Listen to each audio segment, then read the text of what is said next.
Hello, everyone, tonight, and welcome to another Any Given Sunday.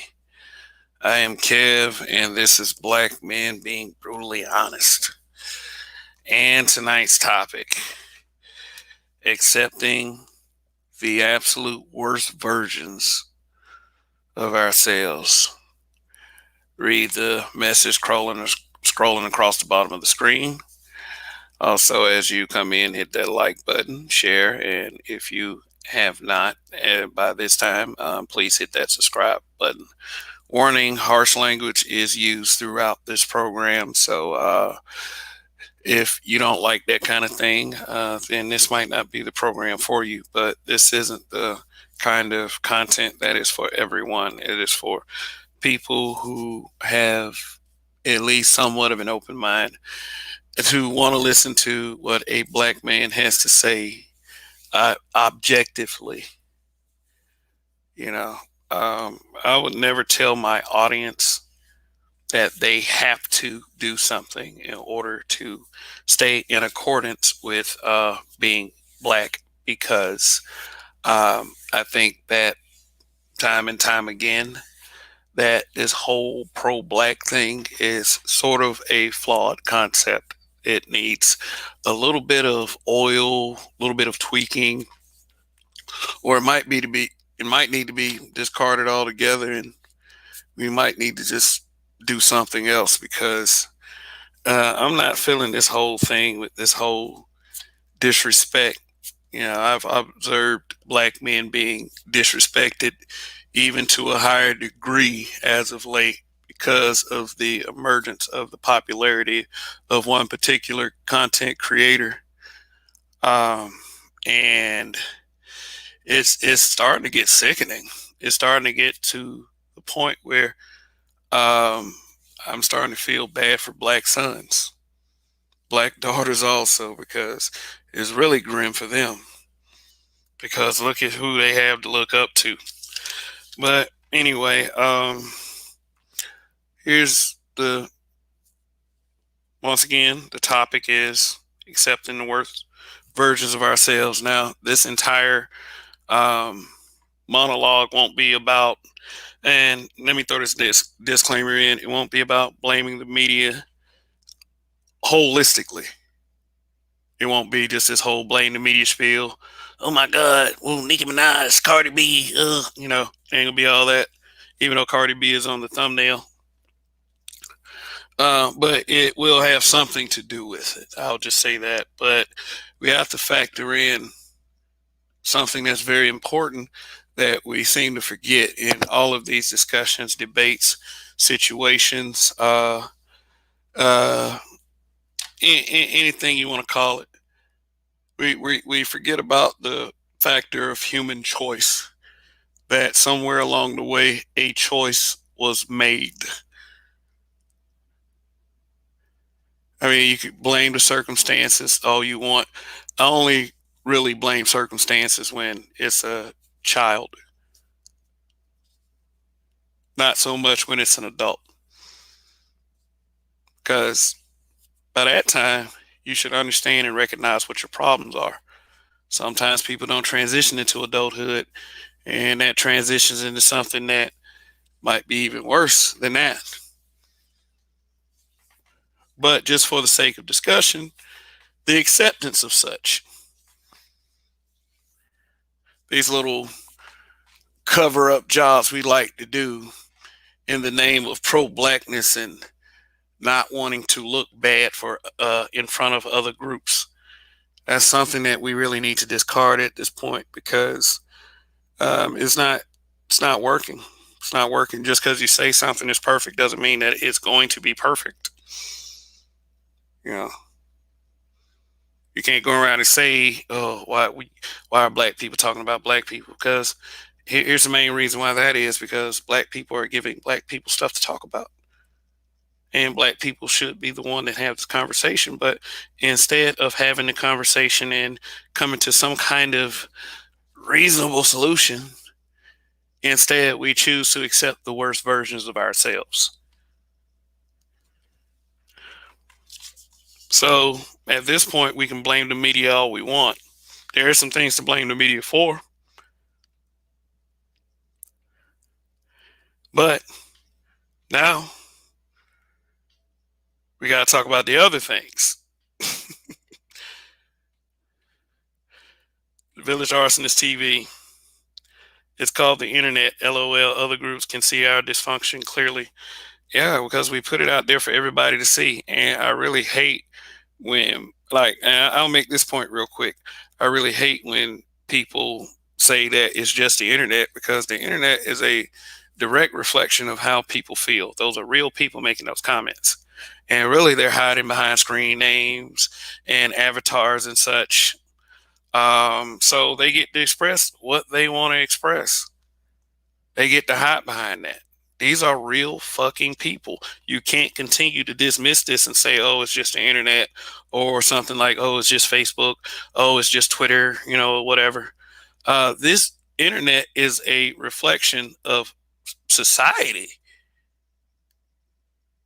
Now, if you really think that black people cared about black people, we would carry ourselves a little good on the internet too. Since everybody talks like black people carry ourselves so good in regular everyday society, I've seen some wild shit lately. I mean, shit. And you hear about so many tragic things happening on the news in your local communities. And that is, if y'all do watch the news or your local news, just downright depressing sometimes. So it ain't all good. That's why you have think spaces such as these. So we can make people consciously aware of, okay, if we continue such and such behaviors, it is to our detriment.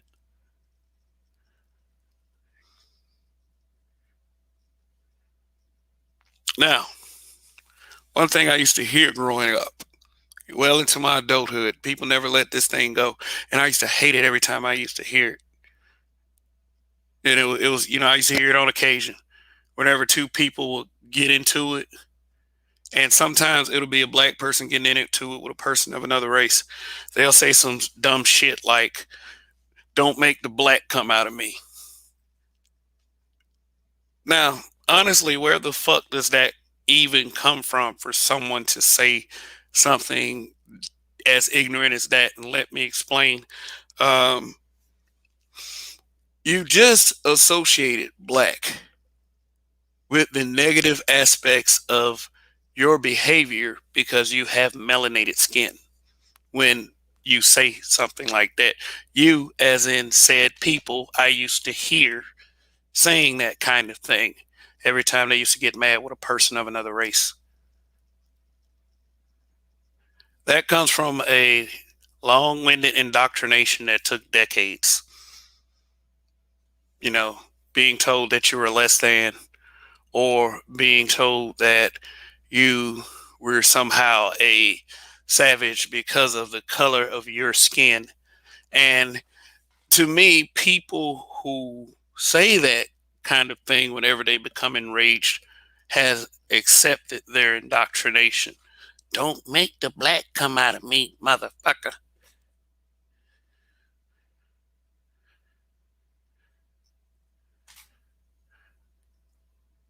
Wow. So that's how you feel about your own people. Yet these people will turn around and say stuff such as, oh my God, we can't talk like this. There might be white people watching. Oh, why do black people got to talk about each other like this? White people talking about us enough. Black people got to talk about us too. And I'll say it before and I'll say it again. Black people should be the ones to have the conversation. Screw anybody else having this combo. They're going to have it anyway. History has shown you. Your ruling class of people, as many of you say. It's like, wow, what a subjective way of thinking. It's like going Super Saiyan ignorance. Don't make the black come out of me. Ah! So what that means is a smart person who goes around in their everyday life with order gets pissed off, and all of a sudden the spirits of the motherland comes from his gut, and he begins to power up and grow this big ass afro and scream in anger. Ah, like don't ever do that to our people. Like when are we gonna start showing embarrassment and shame for the stupid shit that we do? But there it is, accepting the worst versions of ourselves.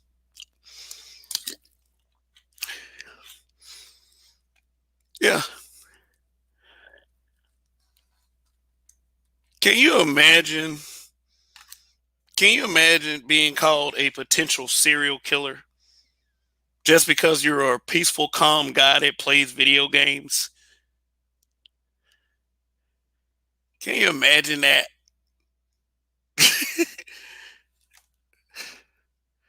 See, that's the kind of niggatry I'm talking about. Not only do we associate our blackness with our ignorance, those who don't act ignorant are penalized by these so-called, I don't know, and when I say this, so-called hood types, I'm not downing the hood.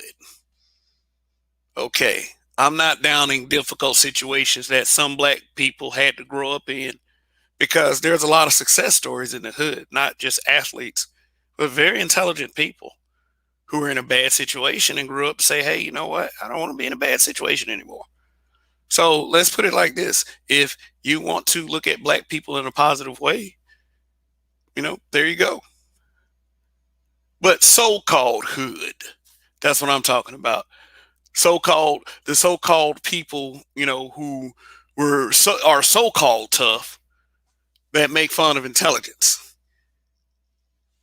I know the term educated lame was not coined by a thug pookie type. In fact, I actually am going to give a shout out to someone, a 1.0 guy, Sergeant Willie P. He was, from what I hear, the one that came up with the term educated lame. I don't like the term. I understand that he wanted to give a certain context to it, but what people have done with it is what basically we've always done with the intelligent people in our community. We've always penalized them. That's why we got so many intelligent people that just want to leave and get the fuck out of the black community. That's why, because these people are constantly being told that they're acting white, that they want to be around white people, that they serve some kind of great white master because they got their lives together and they wanted to do good for themselves. I understand that, we have to do some building in our community, move forward toward our own generational wealth and building our own communities, and, setting up our own educational systems for our children to, deprogram and educate the right way. I understand we have to do these things, but until then, until movements like that can get a large amount of support, who are you to be upset with someone for looking out for their families, looking out for themselves, staying out of trouble, not being a thug, not being a pookie type? Because, yeah, at some point it was cool to be a thug. It was like, and that's where like a lot of the media stuff starts to come in. Because we did, like, well, everybody always talk about gangster rap culture, all this other shit. Is you can use that as a scapegoat all you want, but if you want to blame rap music for the way certain people behave, you're also going to have to blame television and film. You're going to also have to accept that sometimes people just aren't strong enough to be their own people as well. And when you do stuff like that, you're going to insult a lot of people. Just keep that in mind. The only reason why NWA was called a gangster rap group, was because they wore Los Angeles Raiders paraphernalia. And that was worn by the Gangster Disciples, the GD. So, I was like, somebody was saying Bloods, Crips, and GDs, and kids of this generation didn't know what a GD was. So, I'm telling you this, an acronym for Gangster Disciple.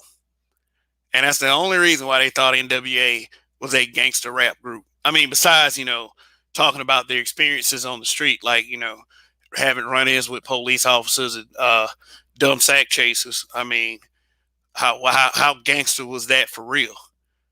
I mean, they made a song that's literally said "gangster, gangster." So I mean, that's a gangster rap song. But I mean, really listen to the context of it. I don't know. I might have. I don't know. I might have kind of taken a dive on that little argument. But hey, shit. At the end of the day, they weren't living that shit for real. Maybe Easy was a little bit. I don't know. Fuck it. Let's get off of that. But yeah, so after the inception of gangster rap, after such acts as Kid and Play and Jazzy Jeff and the Fresh Prince, and then some of the old school rap guys like Eric B and Rakim, Pete Rock, CL Smooth, Nice and Smooth, Special Ed. Shoot, even after a lot of those guys like that, when the negative rap took over, I would say negative rap that lean more toward like more toward I guess NIGG A side. Then people like Tupac became popular, and thus he had Thug Life tattooed across his abs. So he say Thug Life tattooed on his chest. Maybe it was his chest. Maybe shit. I should know these things. Yeah, so I guess being a thug, so to speak, became cool through the late, early 1990s to through the 2000s and the early 2010s. Then, we here in the manosphere and on spaces in the internet kind of shifted it from thug to Pookie. I used to see a lot of this Pookie defense on the internet as well. Why? Because a lot of these females' baby daddy fit that Pookie archetype.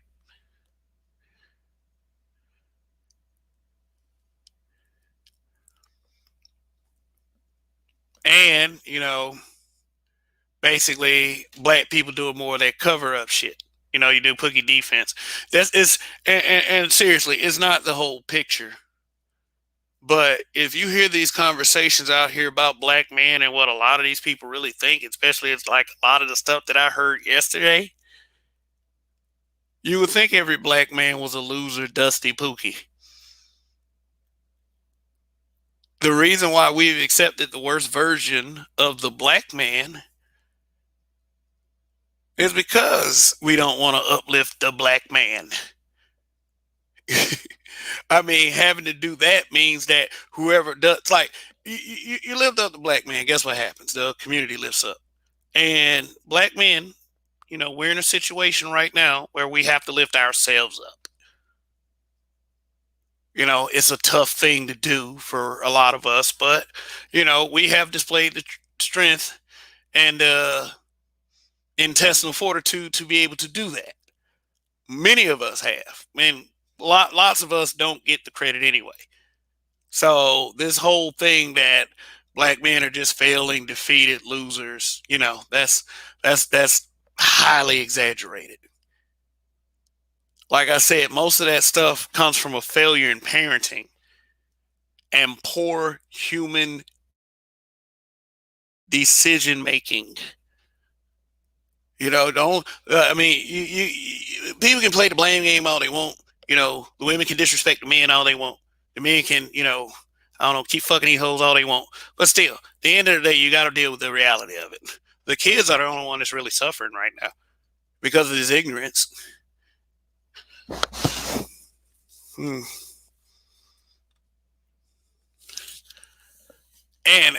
getting back to the whole educated lame thing, the educated lame narrative has been weaponized, and really it's just an attack on an intelligentsia. And let me tell you how the media factors into this. I mean, all we grew up with was seeing images of every time you saw some smart black man, they always weakened him. You had your average brother, just kind of the well-to-do, always smiling, happy Negro kind type. But whenever he was like really, really smart, really intelligent, and I know they did this to some of the white ones too, but when it was a black one, he was always made weak. I mean, I give you a big, big, big example: Revenge of the Nerds, the Black Nerd. Now, for those of you who watched that film, yeah, he was, yeah, he was sweet as a fresh baked muffin. Let me just put it like that. I mean, Saved by the Bell. They had one black nerd had a really weird voice, but just kind of like a really frail guy. But there are two really famous examples. One, not so much a geeky nerd, but he was an awkward guy. He was an awkward, educated guy. And the two most famous examples of black guys who were done like that was Stephen Q. Urkel and Carlton Banks. I think he was actually his character was named Carlton Banks the Third. Nobody wanted to be Urkel. Everybody always wanted to be Eddie, and I think some people would have taken Waldo. Nobody wanted to be Carlton.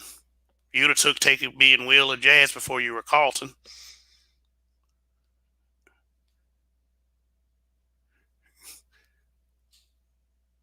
These guys were made into sideshows. Urkel had such an intense effect, he became the heart of that television show. I mean, J. Leo White played the mess out of that character.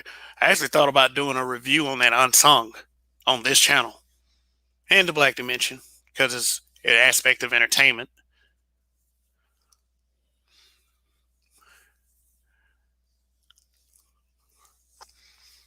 But Urkel was goofy.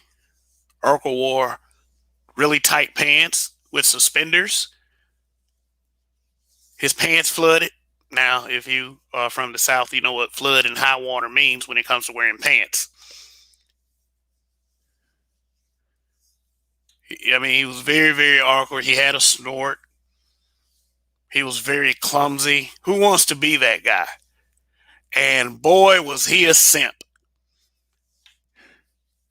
I mean, like for a lot of years, of course. I mean, chasing a woman that doesn't like you, that's kind of simpy. And then he having an even prettier woman for obvious reasons. She was beautiful on the inside and the outside. After you, and still going after this other chick.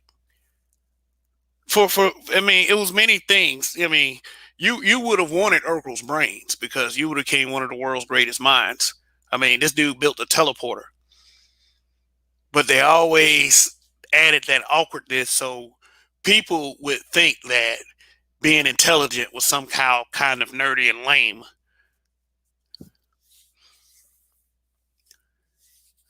And you would want to accept being a cool nigga because you don't know what kind of grades Eddie Winslow was making, and shit, Waldo was man. Shit, you ain't know what kind of grades Will was making, but Carlton was helping Will with his homework.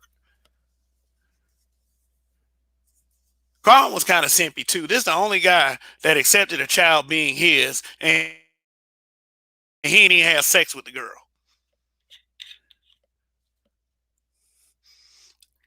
I mean, it was that one time. He made up for it a couple times though, but yeah, the guy with the gun.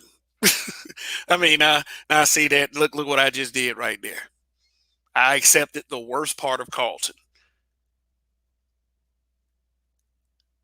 Yeah, I'm finna go ride on these fools. Will was like, no, don't do it. Give me the gun. Carlton was hilarious though. Carlton, I didn't mind so much, but like when like he got real over the top at times. But admit it to y'all watching out there. Admit it. Y'all were looking at Carlton Banks and was like, "Oh man, he don't want to go end up with a white girl." I remember that one time He got that fine one over Will though. She was not feeling Will at all. She wanted all Carlton. That was the episode where Will had the dream, like he accidentally got knocked out by Carlton, and he had the dream where they had gotten old and Carlton had died, and Will never got the best of him. Yeah, that show's pretty funny. But like everything on TV, and you have to really look at it, serves like several purposes. And unfortunately, for one of my favorite shows of all time, the purpose was once again to make the black guy that was intelligent look like the lesser guy, the awkward guy, the guy that did the Carlton dance. That dance actually came from Eddie Murphy Raw. Like it's a variation of the dance. Like the awkward white people dance. Eddie Murphy did said that white people do that dance to every song. But the Carlton dance was a variation of that. So I don't see why he sued Fortnite, because he got that from Eddie Murphy. Yeah, on Fortnite, a game that I've never played ever. I guess winning victory dance was the Carlton dance, and I think there was some kind of lawsuit. I mean, unless he went through the legal channels and put a patent on it. I mean, but he got it from Eddie Murphy Raw. But let's move on. Let's move on from that. See, there was a serious indoctrination that happened there. You didn't know that your mind was like, because you were saying to yourself, hey, you know what? If I could be anyone between Will and Carlton, or I could choose the cooler guy that I would want to be like, a lot of people would have chose Will if they didn't know about 6 degrees of separation.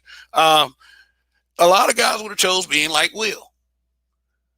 You don't want to be like Carlton. Carlton had the best shot at life. Very intelligent man. Gonna make it in corporate America, maybe. No, he wanted to go to Princeton and become a lawyer, I think. Wanted to be a judge just like his father.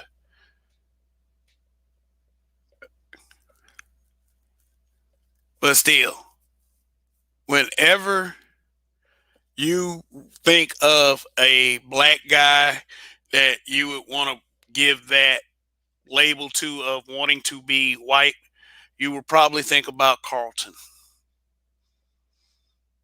Like, I don't like the fact that when people run into a level headed black person, I don't see it so much happening with black women, unless, of course, they like really valley girlish and they're dating a white man,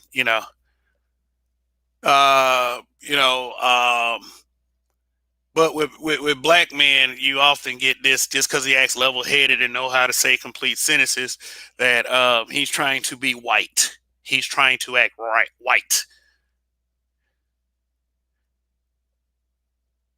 Just because he reads a book, he's trying to act white. Kwame Brown talked about that. About how when he was trying to educate himself, people would say that he was, trying to be a white dude.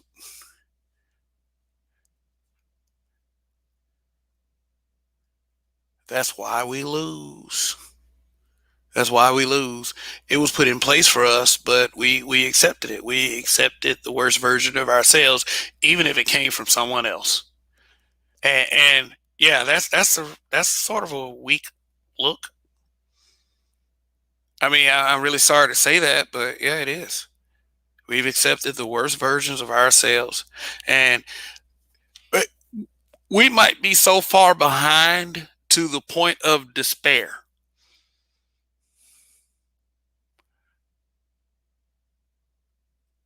Remember C.J. King, how he boasted about his accomplishments? He is the prize. He thought he was, the prize, and black women everywhere, and a lot of simp lords erupted. Why? Why was that? That was very strange.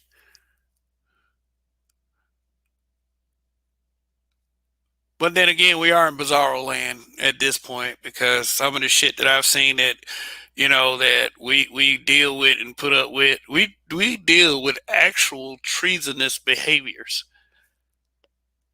that hurt the community.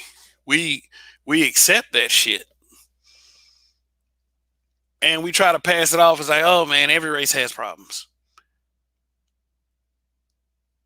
It goes from we don't want white people talking about us to every race has problems. Every race, this is not race exclusive.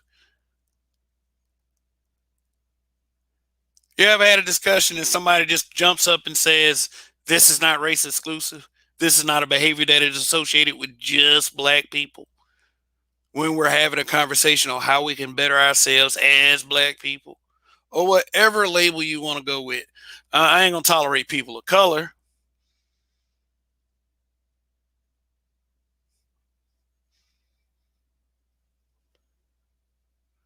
Then somebody, you always got that one person. Oh, oh, what? Is that a problem that is just exclusive to black people? And usually it comes up when you say something about the behavior of the women. That is not a behavior that is just exclusive to black people. All right. Let me ask you a question.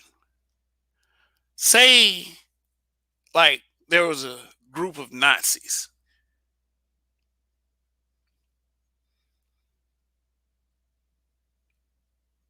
And all of a sudden, one of the Nazis got in a fight with the other Nazi.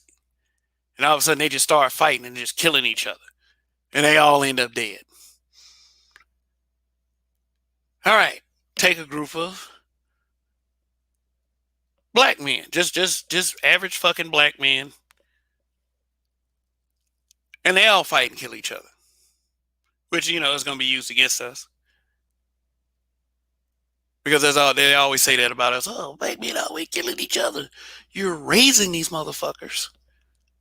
Hey, I'm still alive. I don't get around black men and say, oh, let's kill each other. Let's see who will survive. But, you see a group of dead black men. I mean, one brother is like, why we do this to each other? This is a goddamn shame. Then a person all of a sudden beside him still, hey man, look at over there, man. You see that group of dead Nazis, man? That ain't a problem just exclusive to black men, man. You can't be just saying that black men killing each other. Ugh. It's that context. I mean, I know that's a crazy situation, but that is that context. Point is, I don't care if the motherfuckers do that to each other. I don't care. I care if black people do it. And I think, and I think that this is where a lot of the heart and soul of these conversations come from. We care about that. We want to see, black people become better. And we should be consciously aware of what we do to each other. We should not accept the worst versions of ourselves. We should want better, period. So, as I paste this link, here's what I'm going to do. I'm going to shout the chat out. Let's see who we have here. All right, Stoic One was the first one here. Peace, Kev, and chat. Long live the habitual line steppers. Fire, boom. Can't see in red. What's going on? Roguish the Build Monger, who I think is still in the building. D-Rock Dan.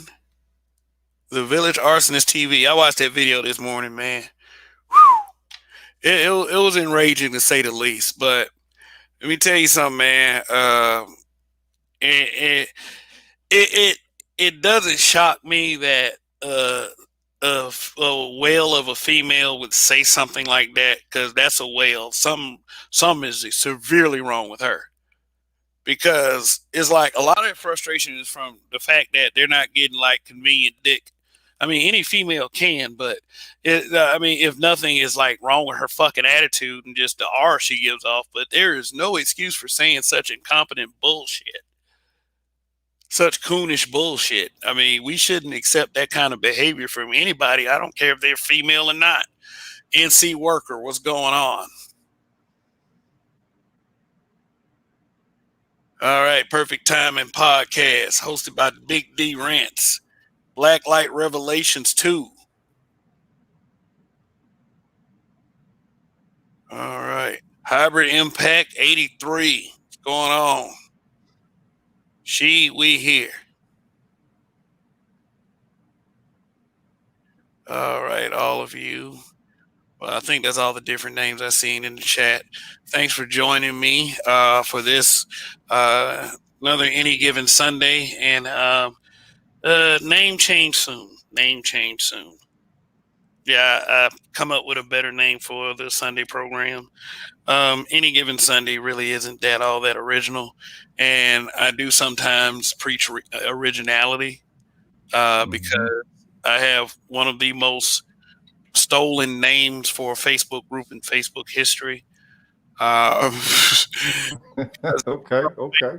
you might have run across a group called Black Men Being Brutally Honest with Everyone, or Black Women Being Brutally Honest with Everyone. The authentic groups are archived. Um, they are no more for now. I could open the groups back up, but I'm tired of seeing us be stupid. I mean, Facts. not that, not that I want the conversation to go my way exclusively, no matter what anyone says. But it's just that it just became a waste of time. It's like I like to open up discussions, but it's like, damn, it's like you guys choose ignorance. Like You old have boy to. say, You, uh, you yeah. yeah, it's like old boy say I choose violence. These folks say I choose ignorance. Mm-hmm. I'm gonna put up what you commented in the chat: growth and development. Like I don't think that we think about that enough. I think we just accept our circumstances. A lot of us just do, and we we argue with the ones that want to see better, and it's so backwards. But what do you think people think is better for them? But folks better varies. All right, well, I can tell you my perception of what people I think want. I think they want people to just shut up about the negativity. I think that negativity is just embarrassing to them, to the point where they feel like we don't talk about it, it won't exist anymore. I know that's petty. I know that's not a great answer, but my perception, according to the way the conversations go, I'm like, wow, we can't really beat this fucking gone, this fucking retarded. I mean, I'm putting it like this. Excuse me. I'm getting a much better reception on YouTube than I did on Facebook. And the reason why that is because I used to go off on them folks so much. It feels like, what the fuck? Do you really think like this? You know what? Like, But wait a minute, man. Look, it's refreshing to find someone else that hate idiots, cuz you're supposed to hate dumb shit. You're supposed to hate stupidity. That's the whole idea of sophistication. Sophistication is supposed to be, it's refinement, is higher levels, higher resonating. You know what I'm saying? But the thing is, people tend to go soft on idiocy. And but the thing you said it. You said they choose it. Look, there's so much information in this world. There's no way anyone can be an idiot unless they will to do so. let me give an example of an idiot. Let me give an example of an idiot. Letting the guy go and you unprotected, and then making the excuses that he should have wore a condom. That is the dumbest fucking thing that you can say, because it shows instantly you don't care about yourself. You don't care what goes inside of you. The only way that makes sense for real to have unprotected sex is to be married. I mean, that's just Yeah, me. yeah, Or yeah. or you are two extremely level-headed people who will always make the right, mature decisions that are completely unselfish. Only in those two circumstances does it make sense. In Western culture, if you just met 2 hours ago, it doesn't make sense. Yeah, I mean, even if you've known the person, it's like have protected sex. The reason why the existence of unprotected sex is because there's a such thing called protected sex, and in these people, especially these females, used to push this narrative like they're not responsible for a condom being on a penis, but they let it go inside of them anyway. That lets me know that you want a paycheck for 18 years. But this is the thing, though. You gotta ask yourself, man, do these chicks really be thinking about? They don't think one. They definitely be thinking about children. I don't even think they thinking about their pussy, let alone you know what I'm saying, what they putting in it. I think it's pussy maintenance. I know what I think. What they thinking about is down the line the monetary benefit or whatever type of benefit it's going to be, and everything else. Man, let me tell you something. There's no significance to none of it. Let me tell you something, man. It is that basic. They think it's a monetary benefit, and they're the ones that keep ending up with the guys that can't pay. that's how backwards it is. They end up with the guys that can't pay, and then they want pussy bills, right? And then they want to come to damn social media platforms talking about niggas ain't shit. So your pussy ain't shit either. I mean, damn.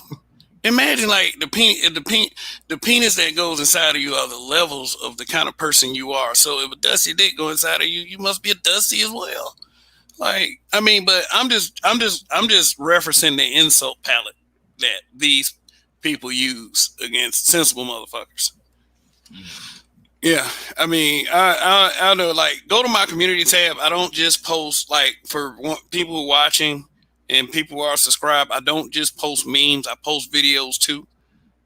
Kwame Brown, I posted a Kwame Brown video, and this was before the incident, the whole him flaming everyone who gets in his way.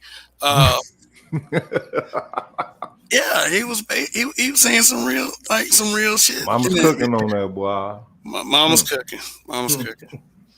I mean, and for the record, Kwame Brown, I'm sure your mother's cooking is very good, but that what you talking about? Nah, I'll keep that away from me. I tell you the truth, you gotta handle some people like this. If you make them mad, just say it like this: if I make you mad, just at least give me a chance to apologize. That's all I ask. I mean, that's pretty much how I treat anyone. If I make you mad, give me a chance to apologize. It doesn't have to be all out war. You saying that's how old girls should have approached them instead of trying to do the shit on the sly? Black light is put out there. Black light. Yo, that was a great episode you did. Okay. Yeah. Yeah. Let me see. So let me. You from Ohio, Rogish? No, Oklahoma. Oklahoma. Yeah, mm-hmm. Oklahoma. Yeah, Tulsa. Yeah, yeah, two times. Yeah. Have you ever heard anyone say, "Don't make the black come out of me"? Yeah, I've heard that. I mean, what is your immediate thoughts? I mean, first of all, have you ever said that, or ever caught yourself saying it? Fuck no, because the thing, I mean, was shit. Look, my name, cuz that's one of the reasons why I go by Rogish. Okay.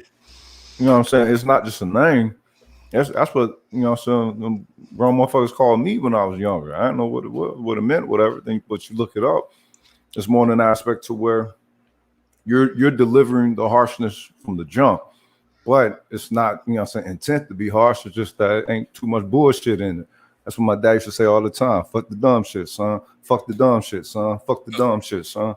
Okay, so it's like being brutally honest. It's straight up there, straight up brutal honesty, and it's lightning. You know what I'm talking about? It's still powerful, it's still natural, but you know what I'm saying, to kill the fuck out of your illusion, because just how it is in its realness and being itself. All right, guys, I got 25 watching. I got 26 likes. Pretty good ratio. I guess that means if you're watching, you hit like, but if you haven't, please hit that like button. The algorithm loves likes. And looking forward to at least one or two dislike I'm about to get or something, because somebody doing it. Like I can understand if it's like 8 or 9 dislikes, then but it's like it's got to be one person out there that is just like, fuck you, Kevin. Dislike. That's really what I get. Maybe one, at the most 2. I've never had no more than 2 dislikes. So I think maybe I put something out there about the about the gender dysmorphic community, and they took something down, but that one had like 4 dislikes. So it's like, all right. Well. I mean, like that. I mean, like on my lives is like that. But now I've had some pre-records that will blow your motherfucking mind because of the dislikes I done got on them videos. Like you remember the time that I think it happened in NC that white dude punched that girl in the face. Like, you know, little disruptive crowd of little girls. Then one of the girls ran up on him and he full on Oh, yeah. cracked her in her face. Mm-hmm. Yeah, I did a video. You know, called a man a racist and a racist thug or something, or Pookie or something like that. Tail Hold Pookie up. or something like that. Did they bum rush him though? Like, did they rush him? I'm trying to think. Was that one where they rushed him and he squared up? They was kind of, they was kind of messing with him. You know, Okay. they was fucking with him for real. You Okay, know, so he wasn't in the wrong then. Shit. I mean, my thing was the girl was barely 12. Like, come on, man, you could have pie faced her. He Mike Tyson her ass. Like, well, of course, you could have pie faced. That's what you're supposed to do. But that's what you do if you on some honorable stuff. It's a pilgrim, cuz. You know what I'm saying? The way you see how they rob with they women, dog. Yeah, let me see. I'm gonna look it up and see how many dislikes I got on that one. Yeah, it was a lot. Wait a minute, it was live too. I was real adamant. And you know, I'm gonna go ahead and confess. I don't like racists anyway. I used to do some videos called "Let's Mess with Some Racists." Please define me what a racist is, because I have a hard time understanding this whole racist thing. Disliking a person. My understanding is it's basically just disliking a person based on their race designation, or really real hatred for a person. Supremacy is thinking that just because you're this color that you're superior to others.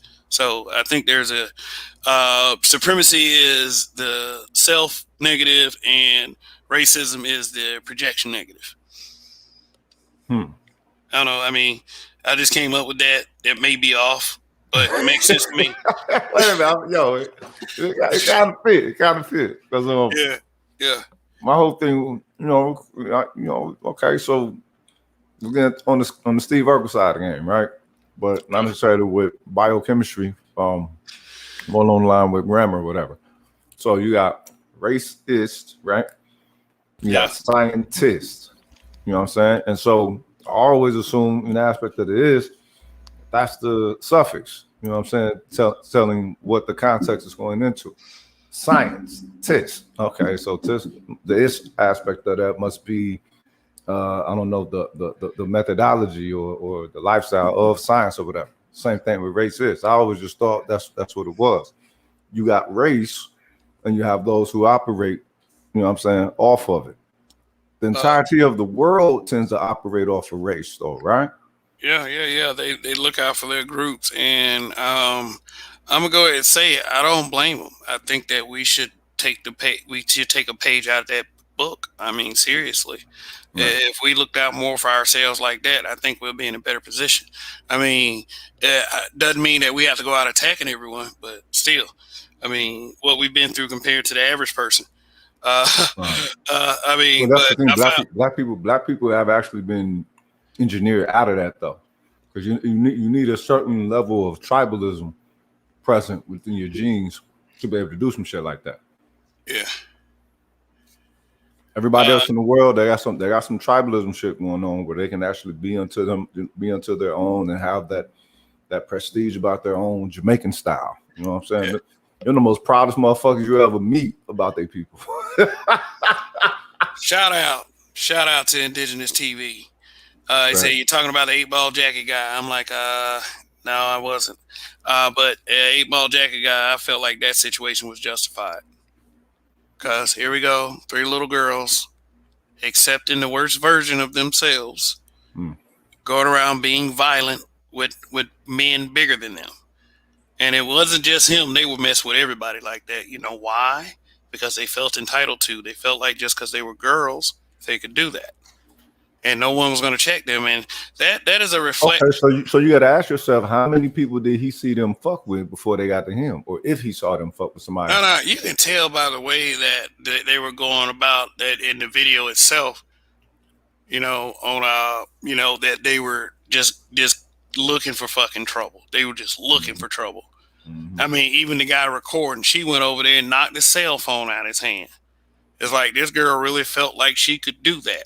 Oh, I mean, then, she was brought up in an doing God's work. Then, if that was the case, no matter what fucking color it was, anybody would deck one of them. You know what I'm saying? Young heifers like that. The thing is though, is like she was brought up in an environment that was conducive to giving her the idea that was okay. Facts. Yeah. Who in God's name would have raised her to have that mentality? Yeah. Like I'm just saying who raised her. It could have been an auntie. It could have been an uncle, or I don't see her father doing that shit. I mean, some fathers are ass hats, drunks, abusers, and all kinds of bad things. But still, she got that idea that she can go around just hitting people, and she ran into the right one because, like, he laid his whole hand on her face. Yeah. Like, and then the dude jumped in trying to save her. Which this is why I keep telling everybody that these women, they say they aren't protected. No, yes they are. Yes they are. They are protected.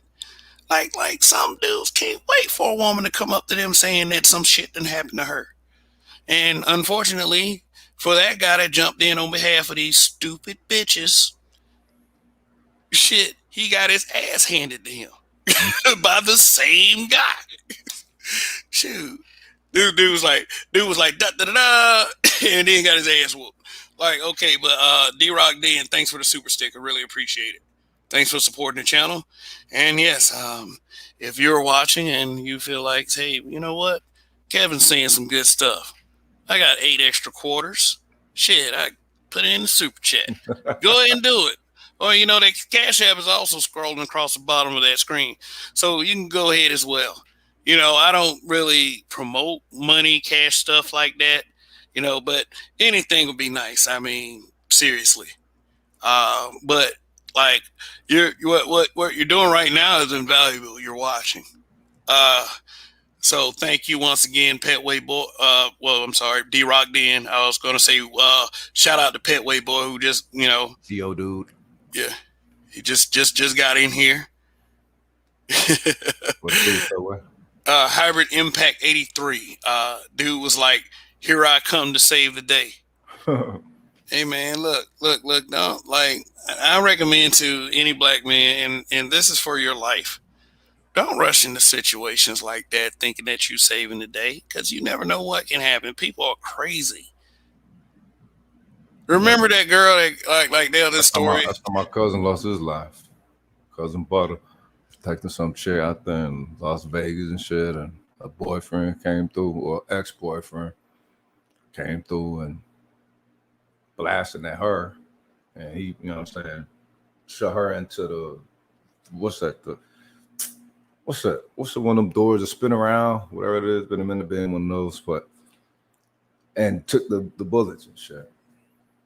Damn. Yeah, I'm sorry to hear that, man. Rest in peace. Yeah, rest in peace, Butter. Yeah, but I found that video. I called it "Grown Ass Pale Devil Cowardly Attacks Black Girl Under 12." You gotta bring it up. Let's see what it do. It got 104 dislikes. Okay. Yeah, which is what I always say when apologists show up like that, impossible racist. Where are my people to go at them? I went at them pretty good for some comments. I got tired of that shit. I just let them have at it. I mean, the broadcast was enough. I did my work. Yeah. I did the Lord's work. But you know, all these Recording stuff. all these pro black people with all this bravado, when What the racists hell? finally show up to a black platform, where are these motherfuckers? They're nowhere to be found. Look, pro black don't fight that. All pro black do is what they do. They showcase. Majority of them is just showcasing. Yeah, they think if they publicly regulate your blackness, that somehow that makes them blacker than you. Hey man, you ain't even, like, man, you ain't even mean mugging that black dude with that white girl, man. You ain't as pro black as I am. I'm like, nigga, I Oh don't God. care. Look, that's one thing I never understood. It's like, look, y'all know y'all ain't finna get 99% of the population, so you can't be putting out like memes on. Oh, he hates his mother and all this other stuff, and it's like nah, There's a lot of other reasons why a brother would step out. You know, what I'm saying with a woman of a different persuasion. You know what I mean? Um, Yeah, I mean, like, but even if it was as basic as like, I like white girls, why should we care at this point? You know, even if it were that basic, you know, I But mean, look, motherfuckers wasn't caring in middle school. So it's like, all right, you saw a motherfucker with a white chick, and it's like, all right, well, shit, there you go, white chicks. But then people get older, and it's like, oh, all right, there's something against that. and I know some people listening ain't gonna like me saying that, because we hold those black men to some kind of tremendous golden standard. Like, no matter what happens to you in your life or what circumstances lead to whatever happens to you, that you're just supposed to end up, with with a black woman, a black chick, even if she doesn't make you happy. You Oh, know, and ooh, that's the standard that we hold brothers to. You ooh, know, like, shit. it's some genocidal thing if, they decide to date another race. I mean, if they decide to do that, let them do that. And then I really hate this bullshit that somehow, that if you're a black man that dates a white woman, you no longer can speak on black issues, when you're calling your vice president a black woman.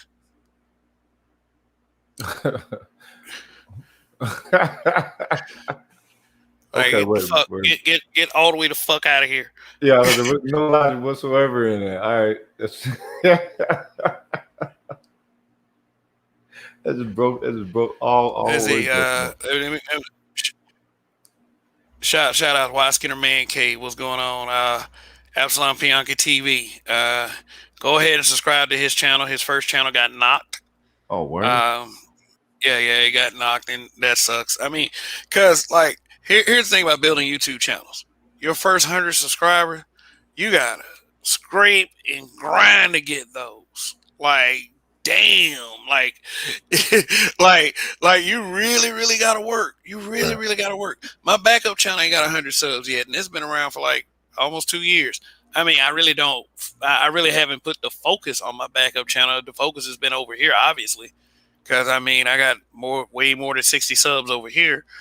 But uh, yeah, Absalom Pianki. Yeah, you had a wrench before. I mean, is why wouldn't I give it to you again? I mean, the first account got sniped, so uh, so, Wow. but for those of you watching, help get the word out there. Tell them that there's this guy named Kev, and he has a YouTube channel, Black Men Being Brutally Honest, and he's the weekend warrior. He broadcasts every Friday, Saturday, and Sunday. Although next weekend one of those broadcasts might be in jeopardy, but that's the way I broadcast. So tell a friend. And I mean, like, I'm trying to increase the algorithm on this channel, so I can continue to give you guys great lives, and go back to doing the edited stuff, and just building this platform all together. I might actually go on Patreon if I can find the time to do it, and just blast the world. Yeah, a lot of people doing the Patreon thing. I thought about it. I just got to get some other stuff off, so it's not gonna. I don't know about the Patreon. I Yeah, think yeah, because it's like this like, like people just act like just because you open up a StreamYard broadcast and you ain't really doing anything but having a conversation, which is a case in a lot of times. But you got to think of different topics. There's still a thought processing to going into it. Right. Okay, let me get no new shout outs. Got Art New Style TV. What's going on? Very talented brother. Respect. Juan G's. What's going on? Respect. Yeah. Yeah. Well, shit, I lost my train of thought, which is messed up. I forgot what you were saying. Shit, you forgot too. I mean, shit. It's your fault, kind of indirectly. No, I think you said something about Patreon or something like that. Oh yeah. Oh yeah, the time it takes to do some content creation, and really, I before I really stepped on the other platforms because I do have a FS Avenger account as well. I've actually put a couple videos that I did on YouTube on there. Oh, okay. I got a few subs from that, but this shit really takes. If you got a busy life, it takes effort. It's a job.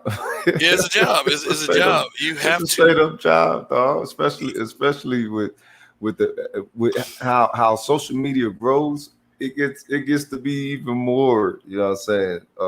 Condensed of a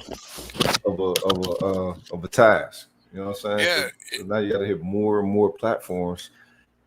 You know what I'm saying?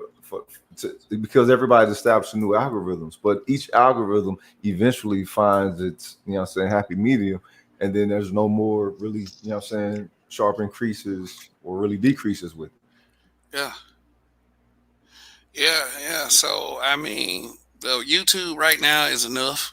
Yeah. I would love to be able to do Patreon or anything like that, but something like Patreon for me, like it really wouldn't work unless I had like just thousands of subs over here. Because if I had like thousands of subs over here, I could probably get at least 100 to migrate over to Patreon. you know, you know what I'm saying? I mean, So with Patreon, what's the exclusivity with say the word? Patreon, I think you have to pay a monthly to watch the content of the content creator. And Right. I think there are certain levels to it. I haven't really went in debt with, trying to find out. But Patreon is a place where you're allowed to go super hard. Oh, okay. Yeah, Oh, okay. So Roganship in that motherfucker then. yeah, All because right. like YouTube, like you go super hard on YouTube, they're gonna clip your channel. Yoink. Yeah. Yeah, because people like on the main platforms when they start going to like corporate sponsorship, then also the QAnon the QAnon conspiracy. You ever heard of that? The QAnon. Well, it sounds vaguely familiar. Yeah. Basically, they start because of that. They had to really crack down and put regulations on what people put on social media. When YouTube started having corporate sponsors, then they did that. Remember they did that AdSense gate where Right. all channels under 1,000 subs won't get monetized. Right. For the ones that were getting monetized, they had to put strict regulations on the content because people started reporting hate speech. Yeah, that was about 2 years ago, right? Yeah, and a lot of, from what I hear, a lot of manosphere channels back then got clipped. I think Yeah. O'Shea lost a channel. I think a lot of the 1.0 guys, they lost a channel. They shoot just like that. It's people. Eventually it was gonna come though. It was Yeah, because if you remember when YouTube first started, it was like wow, there's so much freedom on this thing. And then all of a sudden you start seeing, you know what I'm saying, oh, Pepsi commercials and shit. All right, and yeah, but it really is. It was a lot of that was a silencing technique by these sisterhood girls, and the reason why they have such large channels is because guys don't get down in the mud like those females do. Guys don't care to report them and to get their channels destroyed. right. I mean, shoot, like shit. I We figure what they talking about ain't none of our business until we found out. Oh, wait a minute. Majority of the time, y'all just trashing us. Wait a minute. All right, and because everybody cool with it. You know because what I'm saying? from what I hear, the first YouTube gender war, as they say, was started by the sisters. Um, shout out. Let me give a shout out to this content creator right here because he was the one that made me aware of it. Loadcast. You know what Loadcast is? Have you heard of him? Well, anyway, Loadcast. I appeared on one of his broadcasts back in the day, and he was, he had made me aware uh, that it was the That's how I feel. sisters that started the YouTube gender wars, and the first wave of the manosphere was super savage. Like they fought that wave off, like if you want to call it fighting it off. But it just got real serious after a while, and here we are today.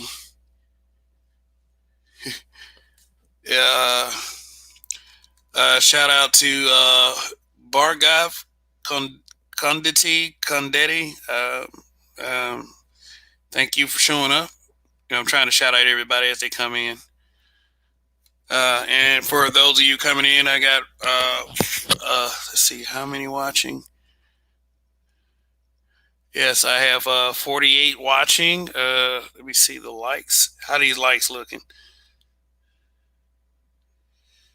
Uh, yep, I got 33 likes, 50 watching, and 33 likes. So if you are watching, please hit that like button because likely you're watching.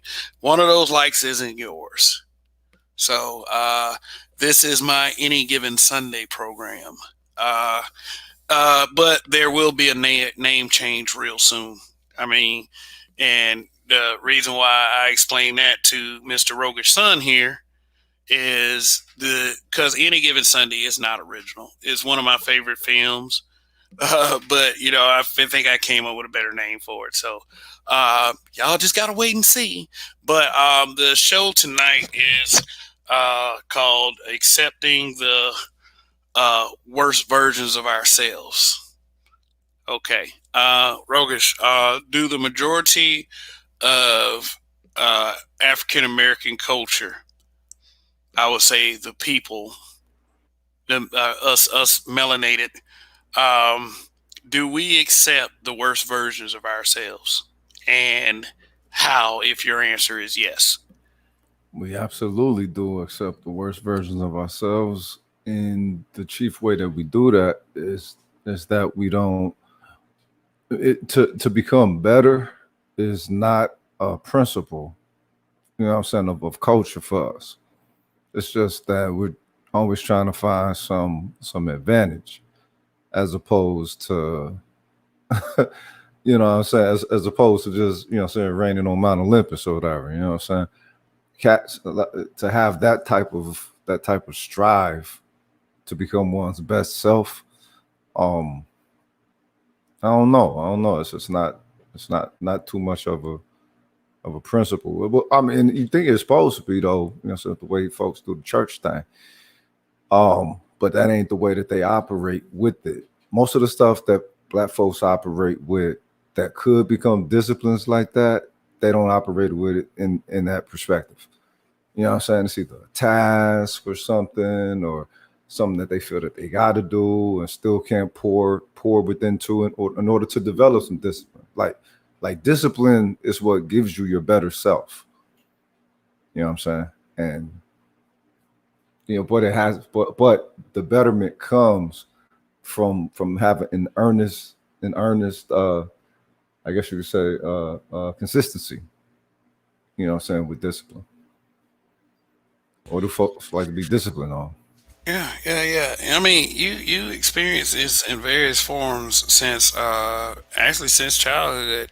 Like the being compelled to do certain bad things that that isn't right, but the thrill of doing it, like such as skipping school and Right. uh, maybe trying a cigarette or a little bit of alcohol, You know, is Right. and usually this comes due to peer pressure. Yeah. And peer pressure, it varies, it mutates as But that also show you that is able to come from peer pressure, right?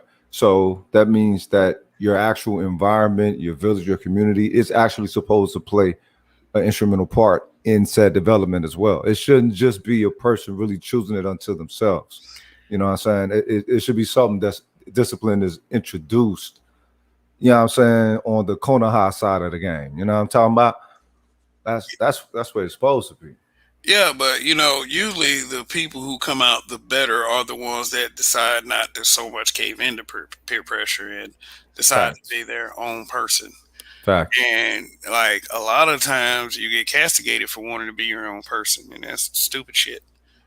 You know Seriously, what? seriously, like man, you always got to go through a level of stupid shit trying to be yourself.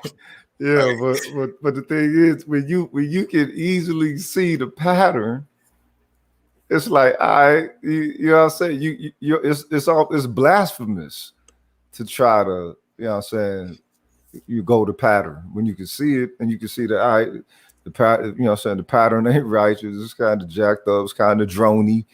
You know what I'm talking about? It seems to be people seem to prefer ignorance in that pattern, and it's like nah, cuz really, fuck all that. And I guess I'll be a weirdo then. You know what I'm talking about?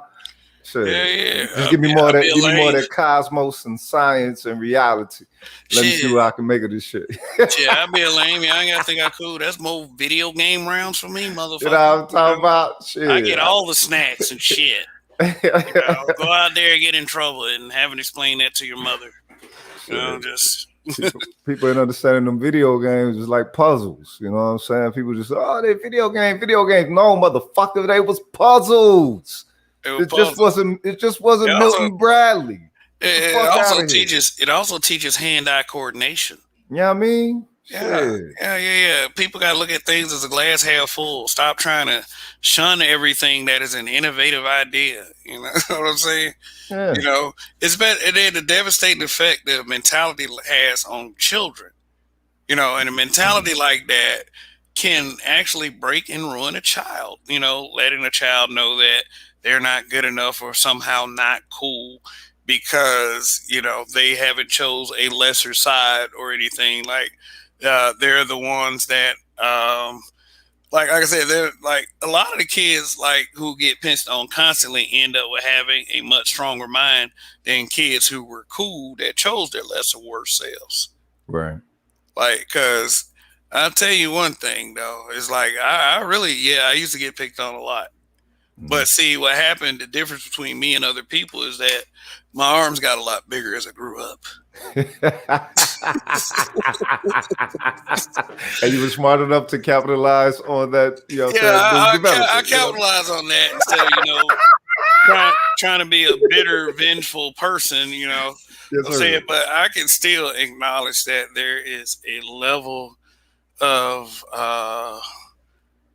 fuckery and buffoonery that we still have to deal with and get through ourselves. Yeah. It's not. It's not. It's a choice that we're making. It's not. After a while, we're gonna have to stop blaming their indoctrinations. Yeah. Yeah. It's been time to make such a diagnosis that at some given point you have to look at how much information is within society and look at the ability of access to it. The access to information is instant now. So there should be no passes. Yeah, you shouldn't be like, I don't know. I mean, No, shit. nah, You know why they call it a smartphone? you do anything with that motherfucker. Yeah, You can get anything off that motherfucker. You know what I'm talking about? yeah. Shout out to Donnie from YAS4W. If you didn't know, that Lame stands for shit. Long Live the Habitual Line Steppers. Long live. And that right there is a habitual line stepper to the core, Mr. Donnie. Yeah. And the way he talks, though, you can tell he fight well. It's like, all right, wait, this cat a fighter as well. Yeah. He's actually literally a fighter. Yeah. Oh, shout out to one of the hottest young YouTubers in this space, Mr. Hammer. What's Hammer. going on? Hammer. I am Hammer. Yeah. It's I remember Hammer that time. joint. I remember that joint. It's Hammer time.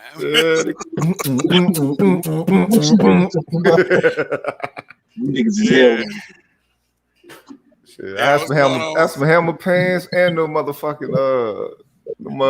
shiny shoes, nigga.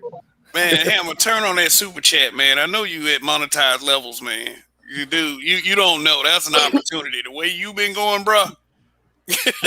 For real. But hey, it's up to you. You run your channel how you want to run your channel, bro.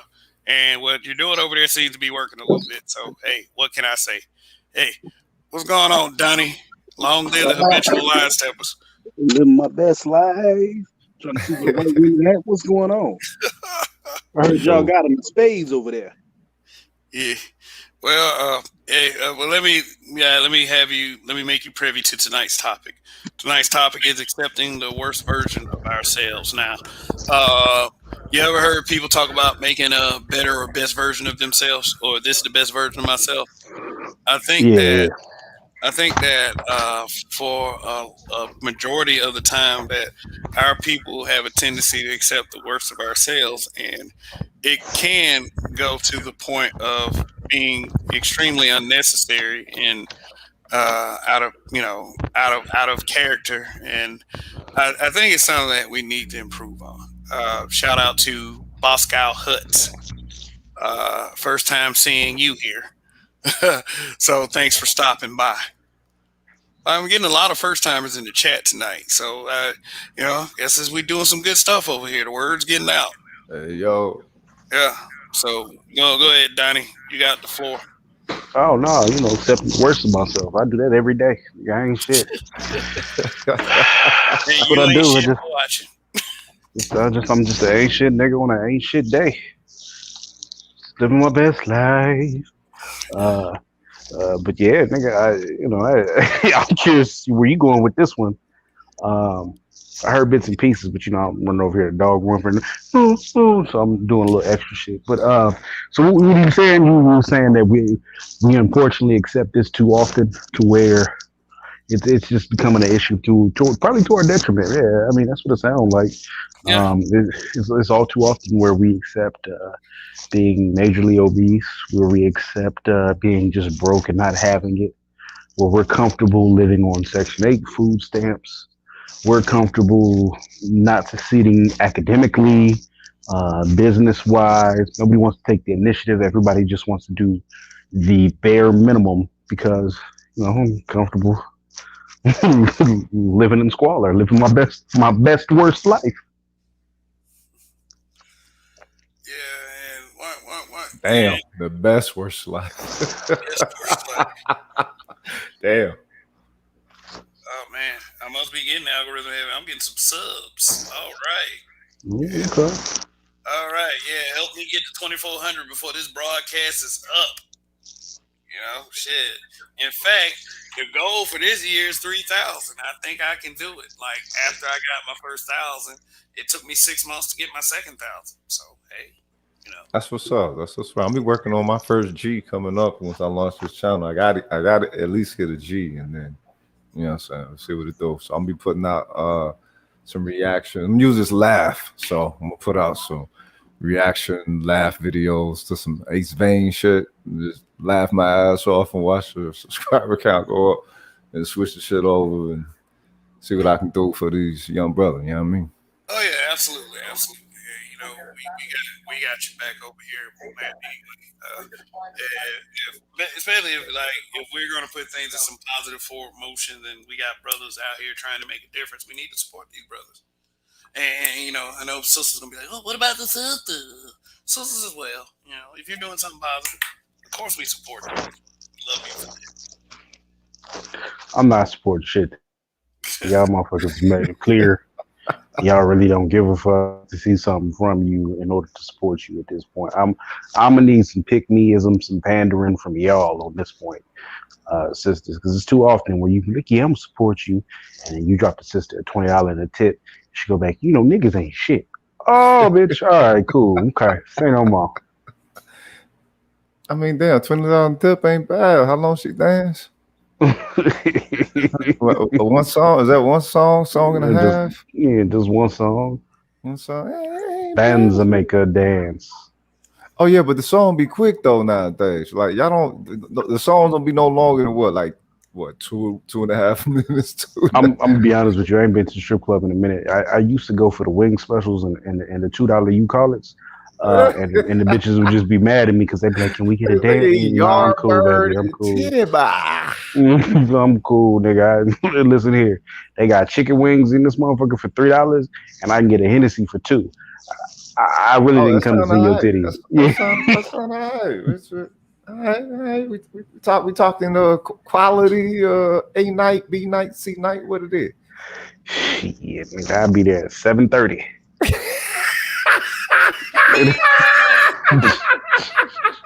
You know what? I You got know shit to what? do. You know what will piss me off? You know what will piss me off? If I became like a popular YouTuber and people were getting in the algorithm using my name and shitting on me, I will be mad. I'll be like, man, you You fucking got motherfucker. all news is good news when you're in media, fam. Yeah, I guess. Sadly, that is the case. You know what I'm talking about? Like, okay, look, two, 3 words: Gorilla Glue Girl. Oh God. Oh damn! Didn't she do some kind of special announcement saying like, "Oh yeah, I got pregnant, and I got a new man, and y'all niggas gave me $100,000 to start a new life." Wow. Yeah. So the thing it turned out good for her. She did something very idiotic, but that's also you can use things like that as litmus tests for society itself, right? So the fact that what I'm saying it was such a, a positive response shows you that what I'm saying, hey, this society's in the shitter to begin with when it comes to intelligence. They really just tell on themselves because it's like some things. How do you take away shame? How do you You take away monetize it. shame? Yeah, You you monetize monetize it. the shit out of it. And Really? shout out, Remember, hold up, Daddy. Shout out to Y Skinner Man Cave for the super chat, accepting just having some Swisher sweets. Awesome, Donnie. Go ahead, bro. Go ahead. yeah, no. I mean, think about it like this. We've seen this over the past 6 months. The worst of us have been getting monetized for doing fuckery, ratchetness, and foolishness, right? All Star Weekend, Atlanta. Oh, How many GoFundMe's did we see from bitches who was neglecting their kid talking about somebody? I came out here on some stamps and I only bought a one-way ticket. Will you help me get back on a G1? And niggas flooded their inbox. It was a broad who did the PPP loan, right? And then people caught her ass, and she was like, "I don't want to pay that $20,000 back." That bitch got $50,000. wow. Whoa. The chick who left her kid at the motel and went, was she a stripper? She did something. That bitch got enough to go buy a new house. This shit is insane. Meanwhile, you got people like my homeboy who's out here doing something positive for the community. He got lawyer fees trying to get custody of his niece from her terrible mother who's letting the girl get molested, and his shit was sitting up dry. Now, granted, we brought it to the manosphere, and the manosphere did put some damage on there and make some money, but his shit been all over Facebook. Motherfuckers just look and laugh. Dude, the thing is, the society has always been like that. It's just that the veneer is now worn.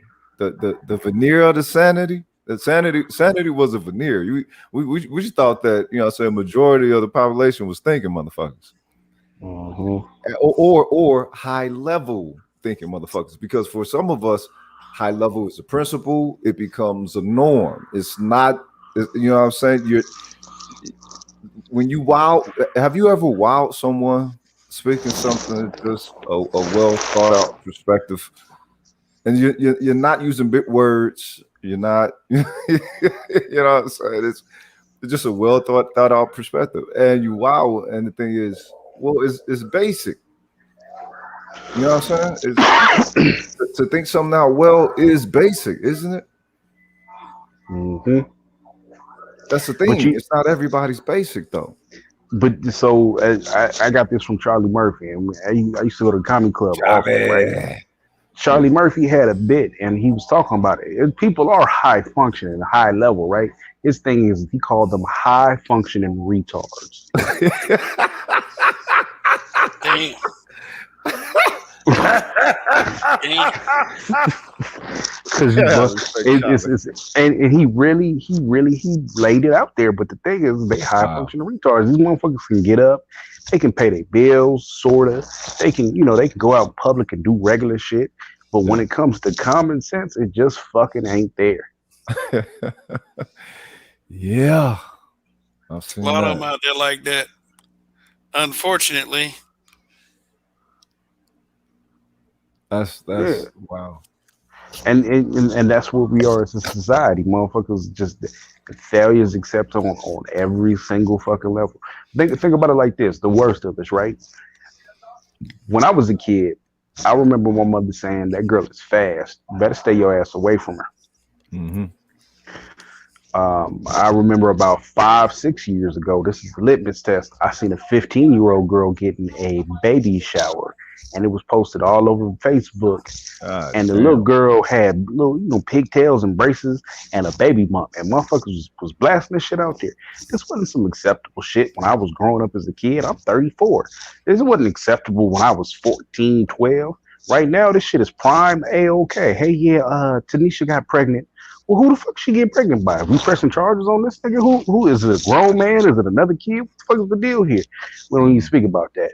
And it's just ever present foolishness going round and round in circles, getting bigger and bigger and more acceptable on a daily basis.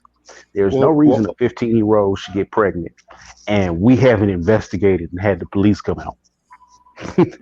see, look, I really think back in 20 2007, either 2007, 2008, whatever, there was some kind of cosmic shifting Mm. because for some reason I started, no, fuck that. That when I was in the military and I noticed the young ones getting in at 18. I'm like, man, these little motherfuckers are stupid. Wait a minute.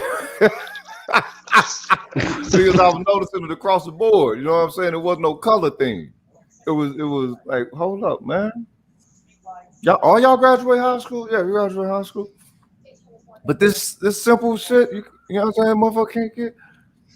I think that there was some type of a cosmic shifting, and some people, you know what I'm saying, elevated, and others just either stayed where they were or either went lower or whatever. I don't know. But idiocy is at an all-time high to the point to where, I mean, that movie Idiocracy, it's Man, become a reality. So, but the thing is, isn't this part of a declining society? You know what I'm saying? A society that's actually ending. Because the United States got to be in the sixth stage of an empire, mm. which is Well, which is you, decadence. you right. The idiocracy pretty much has, because the smart people have made it pretty much point and click for everyday life, right? You don't have to go out and negotiate with anybody no more. All you need is Amazon Prime or some version thereof it, right? Um, your food, you can order your food and have it shipped to the house, Instacart. Uh, You can do digital dating, and that really don't require much of anything other than some great ass pictures. So the art of everything is dying the fuck out.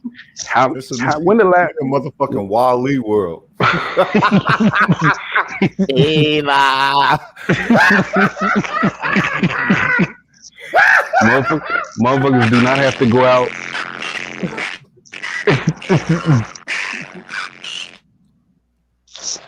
Hey, yo, Chapman, cut off your camera. He done brought the ruckus. But yeah, nah, you look at it. Motherfuckers don't have to go and haggle for shit no more. They just point and click. This is the price, all right. So ain't no more negotiating for the deal. You know what I'm saying? Don't nobody know how to take care and do normal shit on an everyday basis. They got to get help. The world is getting fucking doomed, and we're taking losses on a major scale. I just went out and bought new tools because I realized I got too comfortable to the point where I could pay a mechanic to do this. No, nigga, I can do this shit. So I had to go out and go get a new set of tools, Right. and it's time to get back to work. I built a fire pit in the backyard. I'm finna build the rest of my shit. But I've noticed motherfuckers just don't know how to do shit anymore, and it's making us dumber. And I'll be damned, all the weekends and the summers I spent doing shit and building shit, fixing pipes and all the shit where I felt like my childhood was traumatized because I didn't get Saturday morning cartoons. You know what I'm saying? Nigga, if I had to go through it, my son damn sure finna go through it. Nigga, what the fuck I look like? My son gets stuck on the side of the road. He don't know how to change his tires, some bullshit like that. These motherfuckers be lost. Yeah. Yeah, my uncle used to wake me up and make me go to his detail shop, and we'd be detailing cars early on, giving people life lessons, and somebody rich would come over, tell you something cool. You know what I'm saying? Yeah, I don't know. Yeah. The thing is the foundation, right? The foundation is being further and further moved away from. And they're trying to recreate it, but the thing is, I don't think that there's enough. I don't think there's enough of this new stock solidified enough for them to build upon it. So whatever they're building, it's going to go up, but it's going to go up quickly, and it's not going to be of quality. Hey guys, I have to announce this. Now, as of right now, I have my first dislike. Hey, that's what's up. That's what's up. You're doing it right. He's doing it right. There you go, nigga. Somebody got mad. I said high functioning retard. That's not right. That's not nice. I'm gonna let you know. How dare he talk about a 15-year-old having a baby shower? I had mine in 14, and all my kids got straight A's. So what if they're not going to be productive human beings when they leave high school? They got straight A's in high school. So what if he's going to get 3 women pregnant and continue the cycle of violence? You can get the fuck out of here. All right, but we got Nick O. Saying, to Donnie's point, and at the risk of citing a celebrity, look at Mayweather's daughter, LOL. She has braces and a baby bump, and is baby number 10 to a D-list gangster rapper. We are LOL. Is Yaya Mayweather, right? That's her name, or that's what her name is, and she got pregnant by NBA young boy. That guy. She like she baby 5 or 6 or some shit. Like it's a high number. It don't make no goddamn sense for her dad to put in the work, the blood, sweat, and tears to put her in a position to win. For her to just go fuck up with a low life loser nigga. Hold up, that they're still entertainers, and entertainers operate from a whole different paradigm back in Hollywood. You know what I'm talking about? It's the Rumpelstiltskin, man. All these people, you gotta offer up your firstborn, cuz one of them. Nigga, I don't know if that's it. Nigga, had that been my kid, nigga, I'd have been out here fighting Manny Pacquiao and all these motherfuckers. Nigga, she been excommunicated. Children, man. Most of these celebrity children is afflicted, cuz. Where's Floyd Senior at? He ain't whooping her ass, nigga. Wasn't he supposed to be Ike Turner of the boxing game, nigga? He come whoop his granddaughter ass. Petway boy. He said I thought NBA YoungBoy had a disease. No, NBA YoungBoy got a lot of kids, and it's Yaya Mayweather. Yeah, that's her baby daddy. Shoot, I mean, he might have a disease. I don't know. I mean, I can't confirm. Yeah, it's called dumbassness. Yeah, yeah, it's a I condition. I, I remember. Didn't she go to jail for the nigga too? So, yeah, I What? think so. Man, this shit be sad as fuck, man. She, I'm telling you, that's the shit. And then, and if I remember correctly, he was talking crazy to Floyd on some like if he had some hands type shit. Like nigga, I know you can't fight, nigga. Oh Oh, the God. best he can do is get his security to come and fight his security, nigga. That's not gonna work out for him. This shit's But see, but goofy. see, but see, therein shows you idiocy. Here we come right back to that. How the hell would he think that he actually could go? You know what I'm saying? With one of the top scientists ever in the history of the sport. Nigga, you gotta ask Ti the same question, nigga. I don't know what to tell you. Oh, cuz I cannot believe Ti came out of the side of the neck with his bullshit. That little motherfucker. You know He what? I ain't learned know that better. nigga was that little until I ain't pay no attention to him. And then the what was that? All gold everything redo. You know what I'm Uh, saying? Drop. And everybody was in that bitch pose, and I'm like, who that little motherfucker? They like, yo, that's Ti. yeah, that nigga was he's as tall as a mailbox, nigga. I'm like, wait a minute. This that nigga talk all that shit. That nigga gotta take a leap to get on top of the refrigerator, nigga. It's Oh, the rubber band man, huh? All right, yeah, then. rubber So band. but I bet you know what? It's that Hollywood shit, man. Most of the motherfuckers gonna be about, you know what I'm saying, 5'4", and you know what I'm saying. That's probably what it is. I'm telling you, Man, these niggas, the niggas talk. You think that they all is serial killers with backgrounds, nigga? Oh, you train with Batman? Ah, yeah, cool. Come on here through here, Ti. Wait a minute, you 5'4"? Oh, oh, okay. I felt different about you, nigga.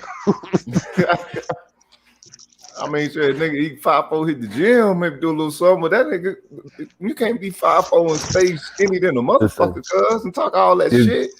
this is why I talk shit about Bruce Leroy, nigga. Bruce Lee. Bruce Lee Yeah. was 5'4", 5'5", nigga. 140. I don't give a fuck how big the nigga was, let me how much see. woo. You come over here with that woo, you will get fucked up, nigga. All right, Woo. all right, guys. Let me ask you. And let's do a little versus match real quick. Uh, Bruce Lee versus Mr. Miyagi. Oh god. Who you got? Uh, damn, that's a good one. I I don't got know. I got Mr. Miyagi in plot armor.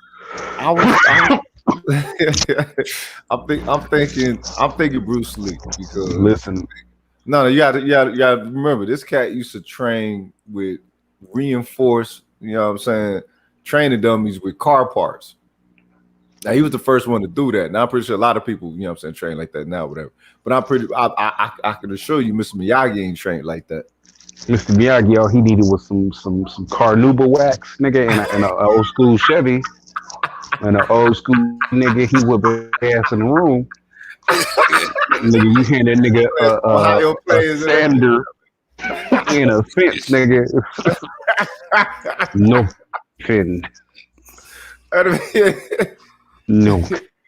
Finish him.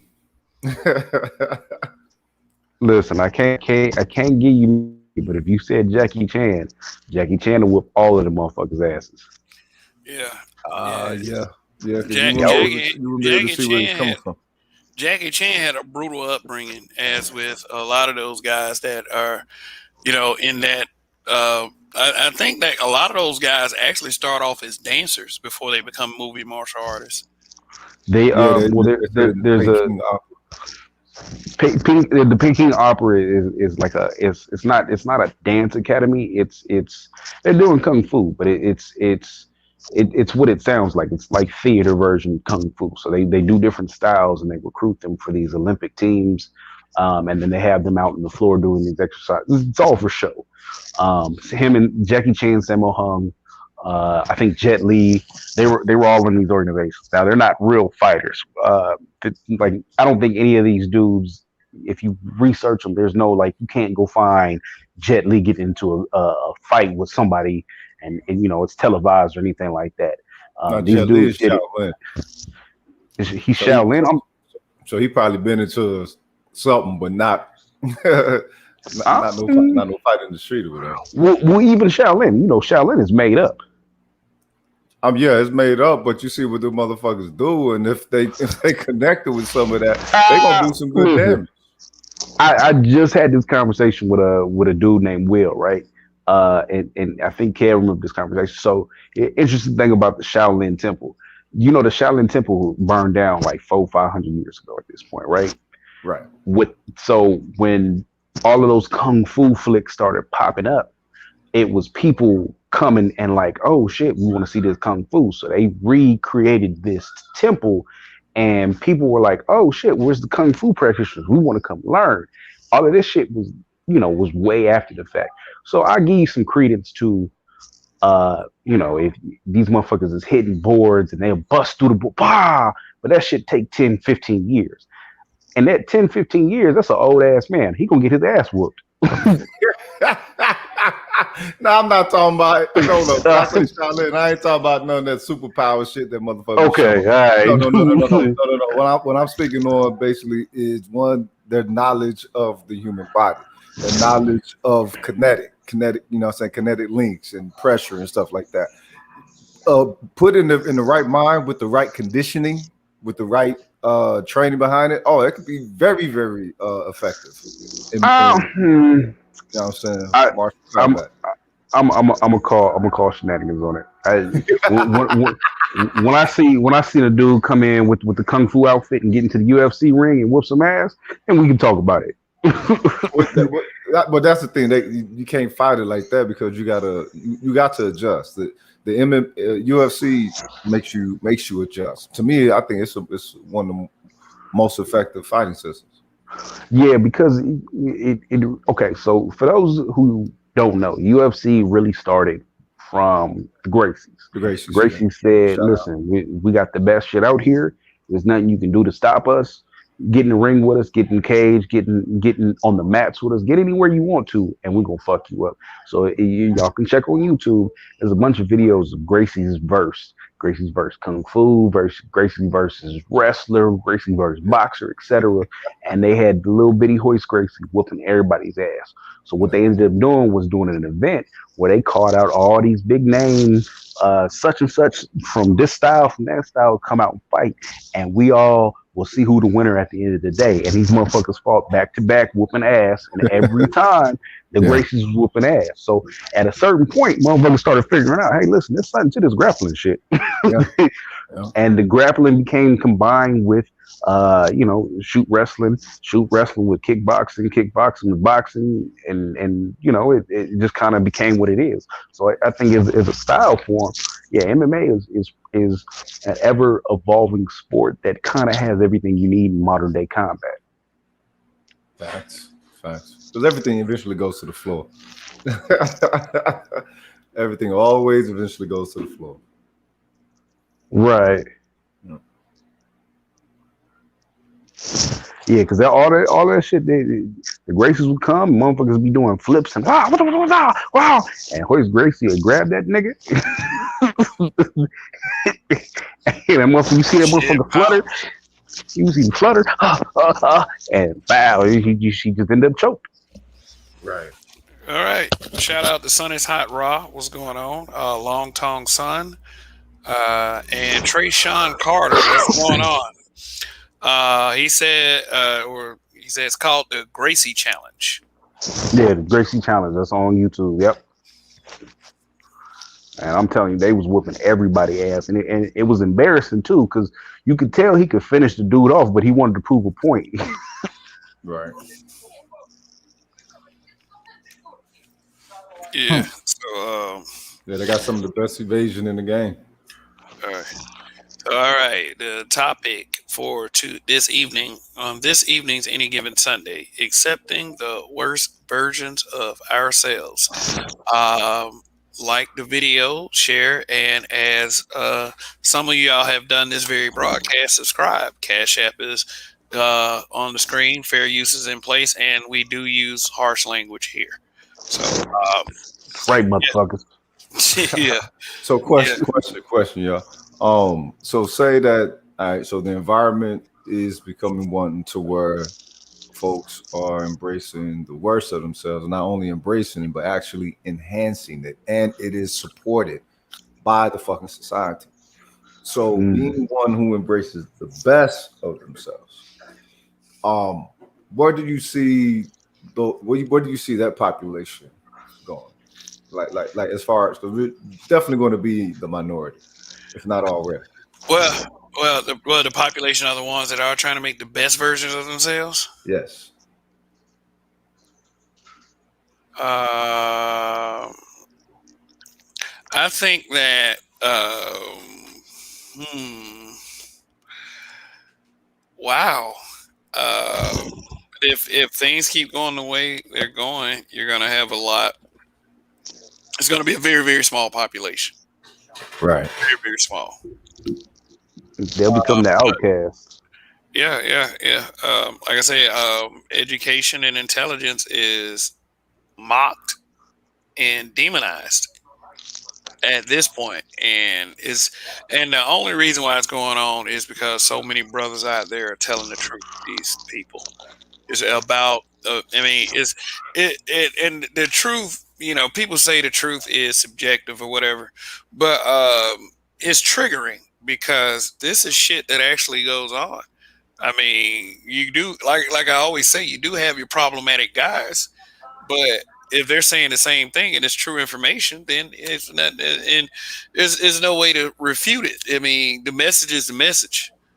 Right. Uh, Shout out to Blu-ray, uh, Raven Knight. I don't know if I shouted you out yet, but yeah, but yeah, we this like I said this like earlier. I think before you guys came on, is like a lot of what's going on is why a lot of intelligent people want to leave the community. Right. You know, they want to leave the community. They even go as far to say we don't even have a community. And you know, is embarrassing to that demographic that you know me and Rogich were just talking about, the people who are trying to be their best selves.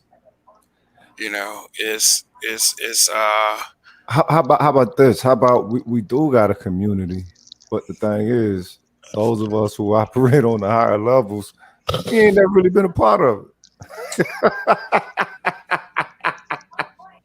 yeah, it. I mean, think about it, man. If you someone who had to defend intelligence ever in life, think about that. I know I've had Mm. to defend intelligence. bitter pill to swallow. And You it's like, shouldn't wait you a minute. shouldn't It's you like, want to wallow in the mud with us? I don't understand cuz, why you talk so you talk like a white boy. You sound educated. Nigga, you one of them book smart ass nerdy niggas. yeah, yeah. How dare you want better for your life and your kids? I mean, you had to defend intelligence. I think well, and a lot of us, for a lot of us, that happened at a young age. So it's like, I think at that time, once shit like that occurs, it's already too late. That's the whole thing. We keep trying to fix something and put forth efforts to restore something, but it's like, wait a minute, when you can see it at that level of interaction, that's actually a pretty bad decay. All right, shout out to Sashay Shantae. Wow, that's another new person in the chat. Hopefully, you like what you see here, and you go ahead and hit that sub button and help this channel grow. I'm here every weekend, Friday, Saturday, and Sunday. One of the broadcasts might be in jeopardy next week, but that's the regular. That's the norm for this channel. And I've been promising y'all every week I will get back to my edited stuff. So, yeah, the pre-record videos, and those are so important to building a YouTube channel because my number is my number because of pre-records. The lives were, I've done great lives, but pre-records, that's where it at. If you want your channel to grow, go ahead and do some pre-records. So, yeah. So back on topic. Yeah, we got intelligent people that do not want to contribute, do not do that they do want to leave, and you can barely, you know, but people who really are on that pro black thing, to me, they just use it as a goalpost. It like, okay, we know we treated y'all like shit. We called you lames. We said you were trying to be white, but please stay and help us out. Help us build this community with us standing side by side, forgetting all the bullshit that I said to you. I mean, smart people get picked on in the black community to the point of trauma. That's not an exaggeration. And when that happens, why would your intelligent people want to stay? I mean, they're gonna go and live. They're gonna go and live in their big house.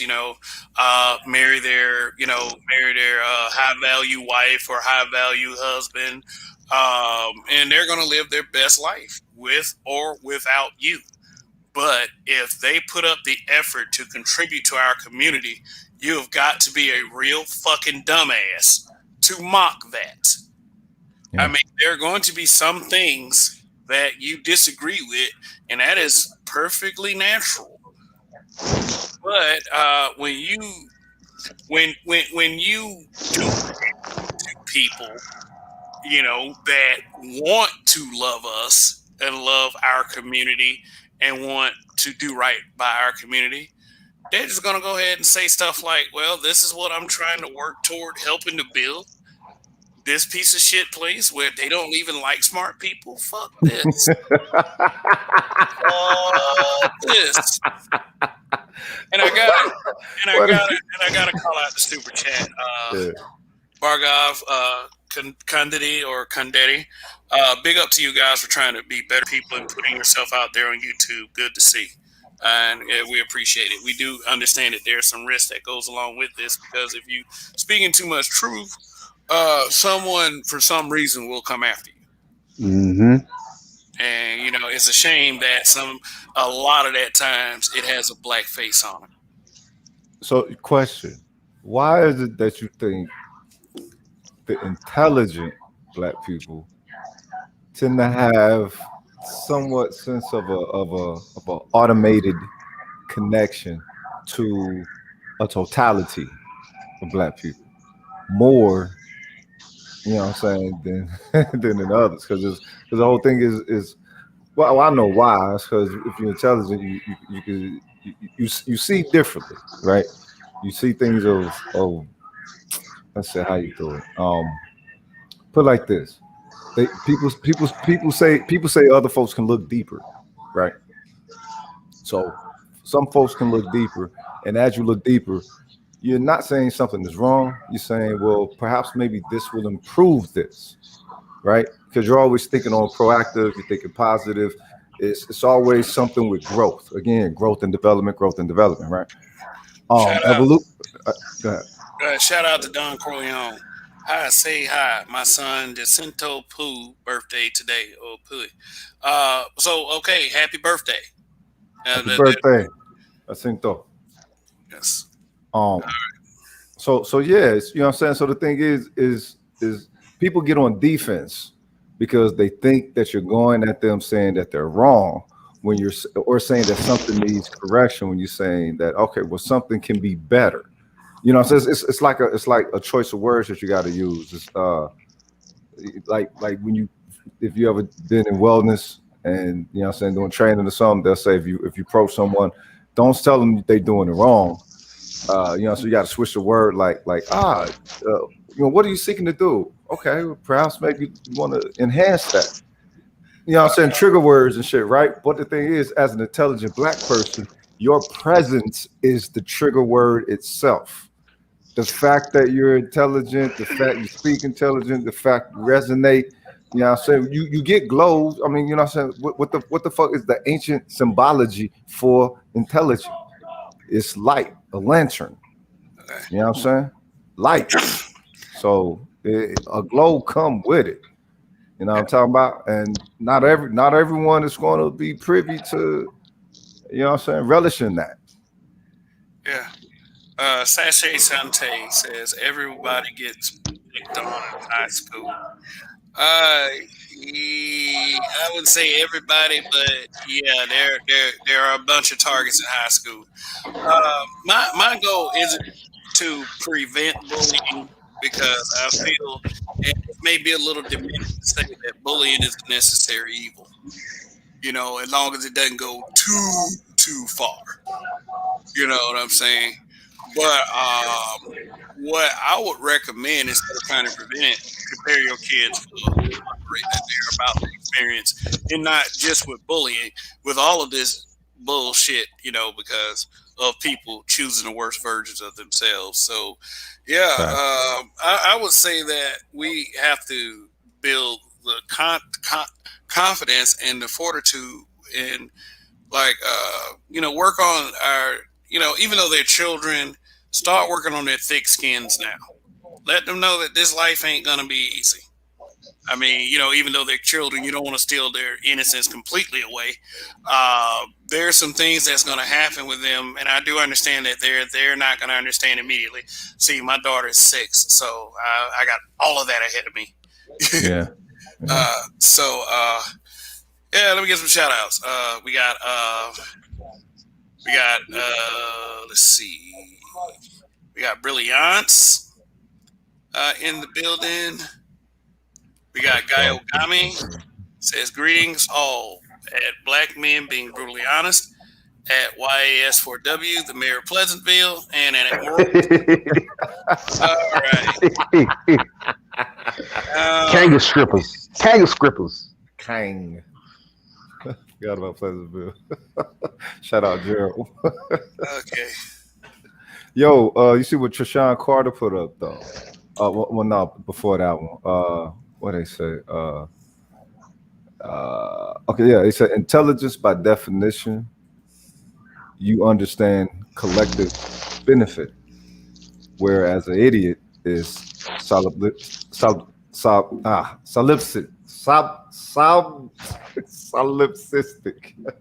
Solipsistic. I got cotton mouth, cuz shit. We Yeah, give me something to yeah, drink. it happens sometimes. Yeah. Intelligence by definition, you understand collective benefit. Even if you're not directly affecting change, you can also indirectly affect it and be a benefit by not being a complete fuckhead. I mean, can you imagine how much negativity and how much shit you can affect negatively because someone's a fuckhead? You know, I mean, by not being a fuckhead, guess what? You've just made somebody's day just that less stressful. I mean, and see, that's affecting change without having to do a goddamn thing. Sometimes people could just affect change just by simply shutting the fuck up. You know, we got some people out there that are like that. But you know, um, the the mature adult mind understands that intelligence is a necessary good. I would say we always talking about necessary evils. We need to talk about necessary goods, and Shit, good got nothing to do with it. It's a necessary essentiality. a necessary essentiality, and is very pertinent to our survival. Yeah. You know, one simple way of putting something like this is not, you know, common sense. You know, Right. the use of common sense. The use of you can't possibly be choosing the worst of yourself if you are using common sense. Boom, boom. Okay, but look, I've come in contact with some folks who where it really did seem like common sense was difficult for them. But the thing is, you got to ask yourself what develops common sense in a person. And I personally, I think it's just experience, right? Like living and and absorbing information from I'm saying various avenues or whatever. The Now your basic one in this reality, you got television or media, right? Media in the form of magazine, books, TV, radio, right? That's the main one, church, whatever. Um, but then you have interaction, you have social interactions. A lot of people go to school, different people in school, different things on TV that you learn. Like, yeah, TV full of bullshit, but the thing is, some of the premises that the bullshit is structured from, some good thinking points in there. So you can learn something within it if you know what I'm saying, know how to look into that shit Murdoch style. You know what I'm saying? But for most folks, they just want to absorb. I don't know. I guess it's a chore. Thinking is actually a chore for some folks. it is some people don't live in reality, right? So this is where I was getting at earlier, where I was like, we've lost the art of everything, or we're losing it. Motherfuckers don't know how to do simple shit like go to the store and buy clothes and learn how to haggle the prices at stalls when you go get something done and put stuff together because common sense is in the art of doing, as you talked about earlier, right? So Right. we have a whole generation of people who live their life online.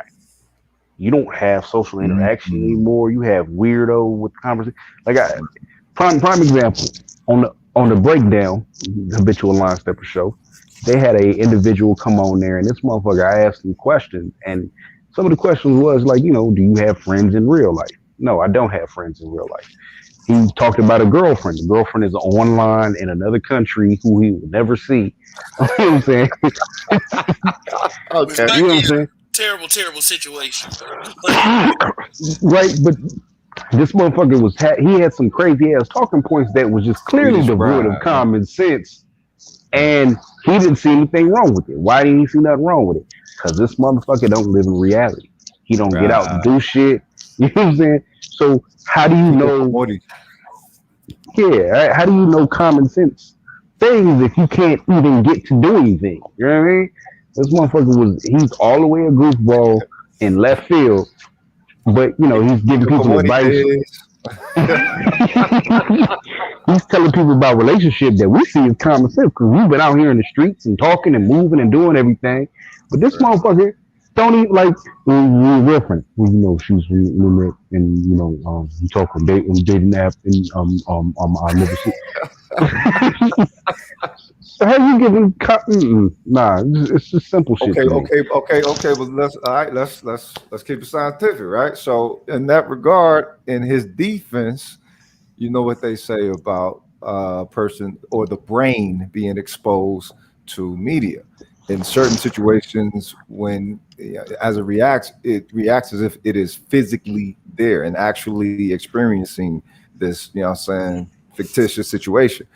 So how long can a society be rooted in, what I'm saying, subconscious desire for something that is a fictitious situation to where that becomes the norm? Like you got everything on these, what I'm saying, these people trackers and stuff. You got everybody got profile, all kind of, what I'm saying, we call it social media, but nigga, that's just internet world, cuz you know what I'm talking about. So how long until neural those neural linkings are established and cemented into the majority of the what I'm saying, society? Like all this shit is really helping me see that we ain't really, this is the tip of the iceberg. It's finna get bad, but it ain't bad yet. And right now it's damn near unbearable.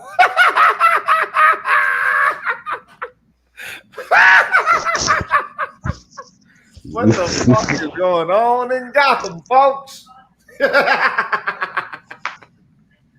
It's tragic as hell out here in these streets.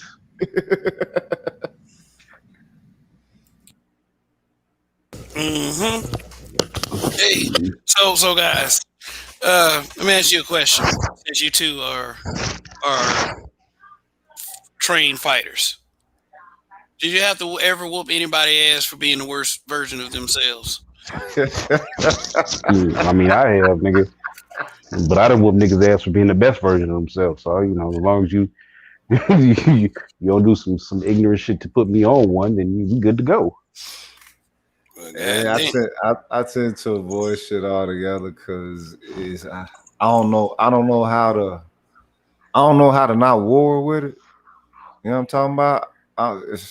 If somebody get a lesson from me, it'll be a really really hard one, and he might not survive it because you know what I'm saying. All my shit is designed just to shut motherfucker down. It's you know what I'm saying. My shit no more. My foundation is Jeet Kune Do, taught by my uncle, but What the? yeah, but it's more along lines of philosophy and shit. Um, but since then, I've actually developed my own style for like the last like I guess 10 years and everything, based off of the way that our body moves. Because a lot of time we learn somebody's style, we're learning foreign styles.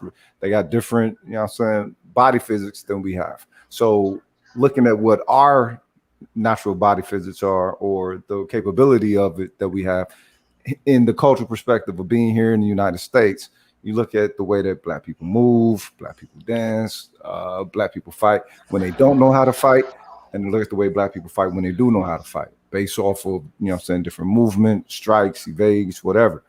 The thing is, um, we don't have to use a punch or a kick.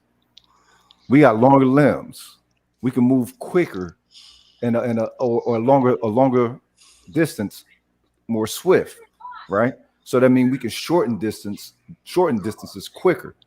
If you switch over to utilizing more devastating, you know what I'm saying, I guess you could say Muay Thai strikes, utilizing, you know what I'm saying, the elbow, knees, you know what I'm saying, various other things, make a couple of palm strikes or whatever, and striking at vital points, we're talking, you know what I'm saying, I don't want to say execution, but you know, my shit designed for war, you feel me? So yeah. So I call this shit no more popo because it was designed for going to them motherfuckers because they was fine motherfuckers handcuffed, you know what I'm saying, shot in the back of the head, and there ain't no motherfucking street set MO was doing that.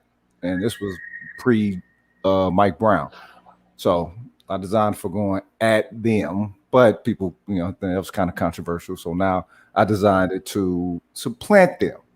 You know what I'm saying? Not necessarily go at them, but put more responsibility on the community to take care of itself and worth in itself. You know what I'm saying? I try to make this rule number 10 on the thug law plan that Pac them did. You know what I'm saying? His shit was designed to involve or reinvigorate the community with worth. And I think that in an aspect of protection, they're like, oh, black man don't protect, black man don't protect. It's like, all right, well, how about this? We got an actual martial art design by us, for us, based upon us, connected to the culture and the reality from start to finish. All right. Who want to be a part of that? And see what people say then, you know what I'm saying? But that, most of the time, folks are scared as fuck. And it's like, all right, well, look, man, you know what I'm saying? Those who know more have to do more. And in the aspect of that pantheon of engagement, you know what I'm saying, nigga, I've been on some EBK shit since day one. You feel me? So, you know what I'm saying? Y'all say police, I say mercenary. Okay. Y'all can call the police you want to, but I think they act like mercenaries, you know what I'm saying, in relation to us. Hey, we got chaos reign up here. What's going on? Hey, what's good? What it do? What's good? Any given Sunday now, yeah, you get me. Alrighty. Oh yeah, shout out in the chat to Phil Brad. What's going on? You must have been. I don't know what that means. Zazate. I'm finna listen. I hope that's not a cuss word in some foreign language or something. But sounds like a war cry. Zazate. Wakanda. Bulila. They got a Zazate shop on Facebook that sells Black Lives Matter T-shirts. A musical mix, form of cooking, something. I mean, but anyway, thanks for tuning in. Peace. Yeah, but subscribing to some basically, we're talking about buffoonery and fuckery and how we accept that as the norm for us rather than to accept. Phil Brad says Zazante is Korean judo.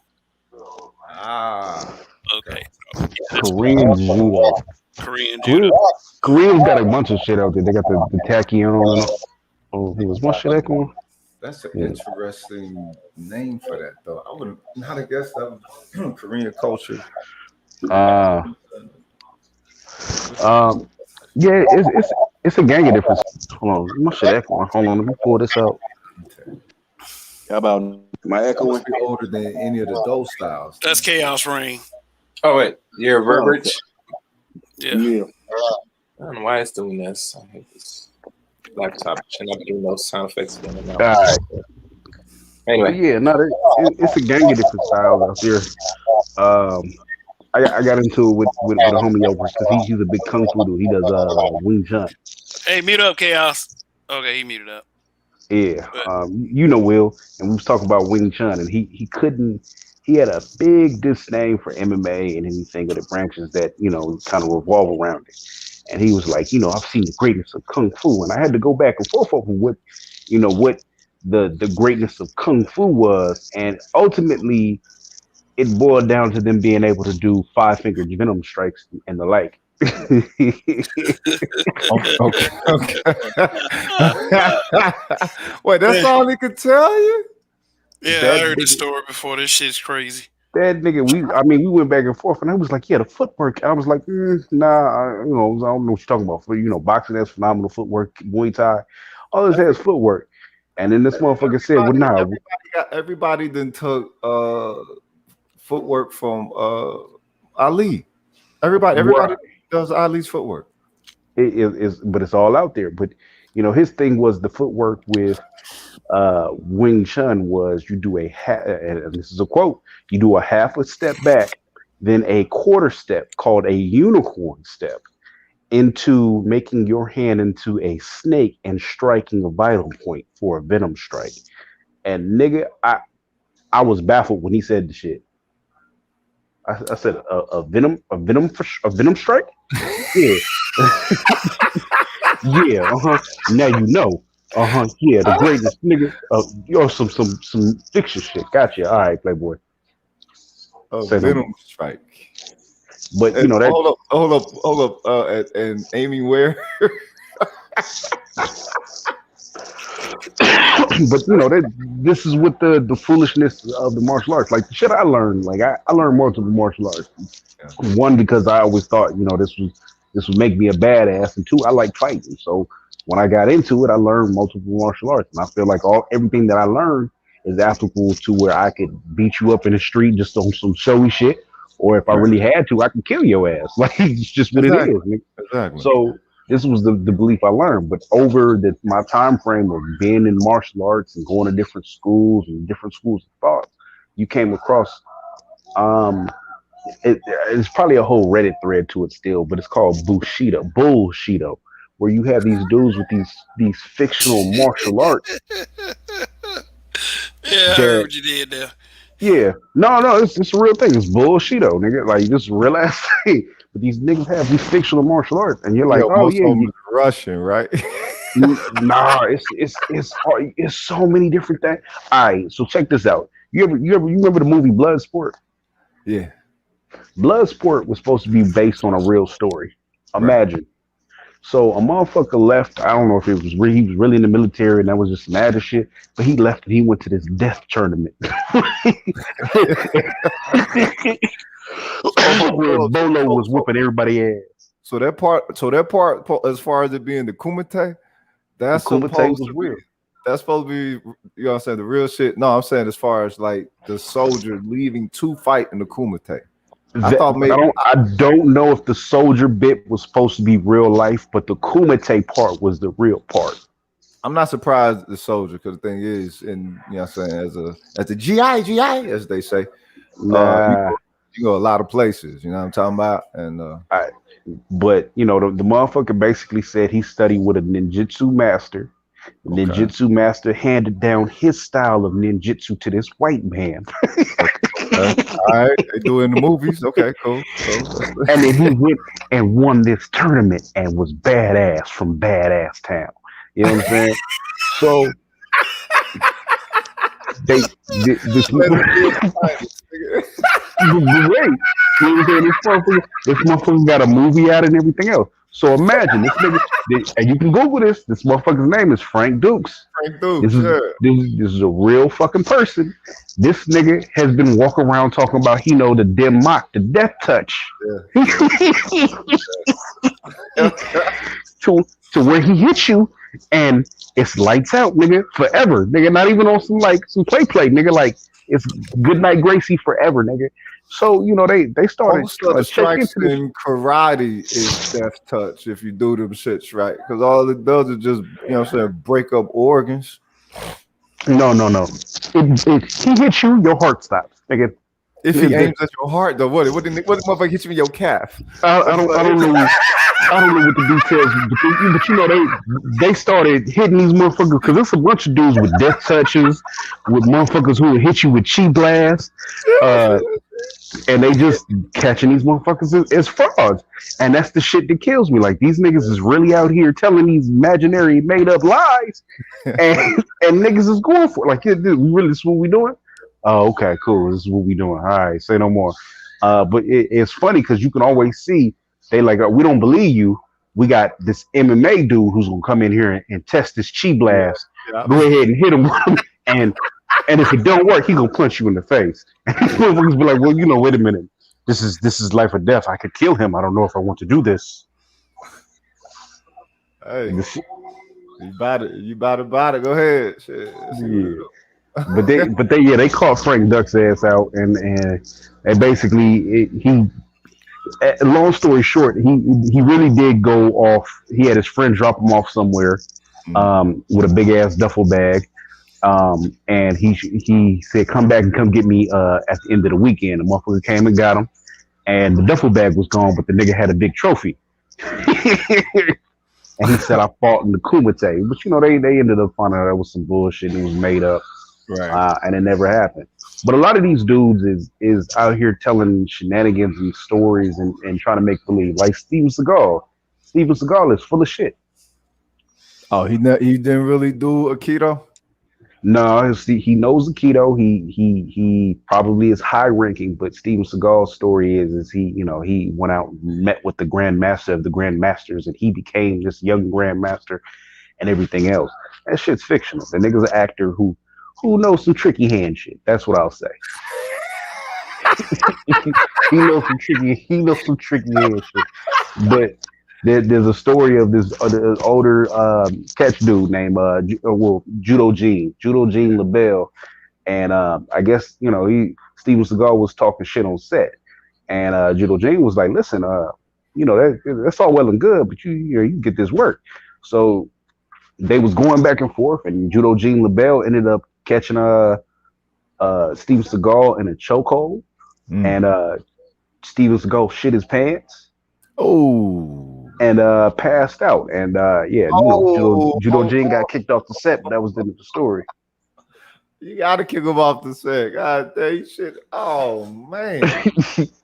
You made him boo boo. This man's supposed to incapacitate you with a touch. That man, I made that man boo boo. He must have had him by the waist, legs. No. He. I think he had him in a mato in a chokehold, like a mato de leon, rear naked. Yeah. Damn. It's funny. Judo Gene talks about the shit. He was like, he said I got him, and then he was trying to be nice. And he pooped his pants. Golly. Wow. All right. Shout out to Manos Furious in the chat. Kev, you got access to blow up video, Blow up video. or to blow up a video, like put a YouTube video on. Yo, yeah, sure. Let me see. Just see if you can type in bullshito. Bullshito. Okay. Yeah.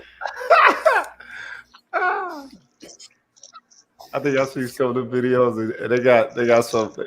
They show some Russians running through some compound, and it look like they doing some kind of slap happy wushu style. It's hilarious too. but it makes me wonder, like, how long can they actually practice that and actually be able to build something from it? Like, all right, I got the video for you. So it's bullshit Aikido Master versus UFC MMA. Oh, I think I saw that one.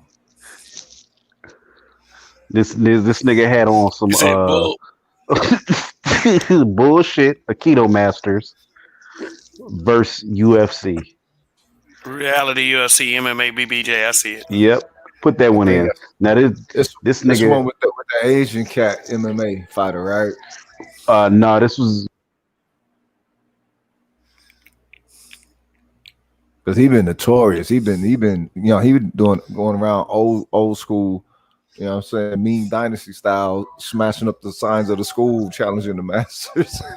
whipping their ass like, yeah, listen, nigga, let me show you something real quick. Okay, you got a horse stance, huh? Let me show you arm bar stance, nigga. It almost looks like he really ain't gotta have much fighting skill. All he do is just beat them down and show them that, okay, well, you can't stop me from beating you. These dudes do not practice sparring. They don't know what the reality of these techniques are. So sure, this might work on somebody who don't know what the fuck they're doing, but it's insane. Look at this nigga. What's that, a Toho? Look at this nigga. It's no way in hell. Look, there's 4 people. Come on, man.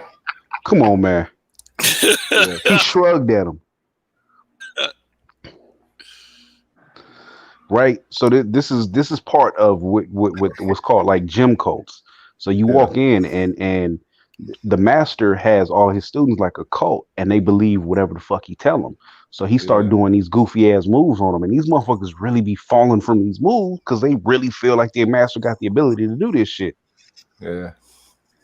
Look at this shit. Stop. Come on, man. Come on, man.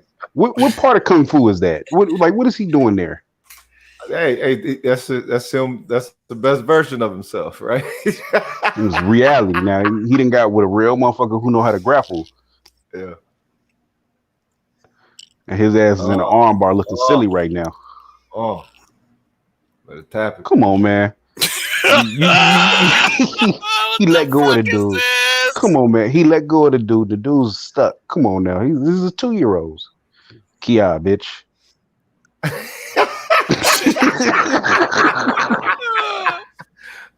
Fantasy nigga. No, you know what? Oh man, they better WWE. They better at the WWE than the WWE. You know what? I actually had to experience something similar this one time. I was studying Tai Chi out in California. And there was some special, you know what I'm saying, the teacher brought in some special cat. This cat was about 300 pounds, about 6'2", you know what I'm saying? He looked like the dude from The Sopranos. You know what I'm saying? Trying to the bullshit, man. Hell. So we're doing. Man, brush his shoulder off. Nigga, you don't want that Jedi kung fu, nigga. They whoop your ass, nigga. We're doing. Wait a minute. Run that back. What the fuck is that? The cheat shit? Yeah, that's the cheat. Look at run that back. Look at this nigga. Oh God. He nigga, a force field came.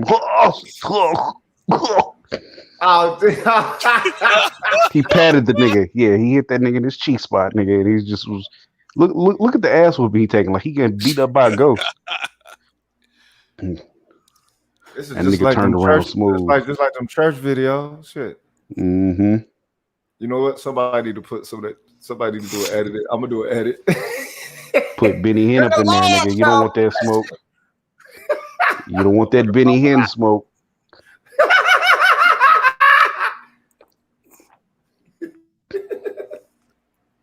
Look at that shit, nigga. Come on, reality. man. Oh, it's always fun. This the dude you was talking about, Rogues. That's him. Yeah, he just started rushing him. All that force field shit don't matter. Oh. No matter what it is that he knows, he can't stop me. Stop me. That's what it would have been for me. That motherfucker put his hand up on some please no. Please no, don't. What the fuck?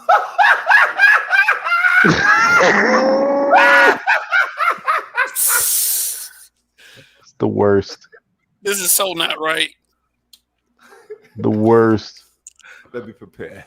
Look at the motherfucker just jiggling them fingers, nigga. He got jazz hand fingers, nigga. Are you ready? Yeah, look. That's motherfucking Dolomite, nigga.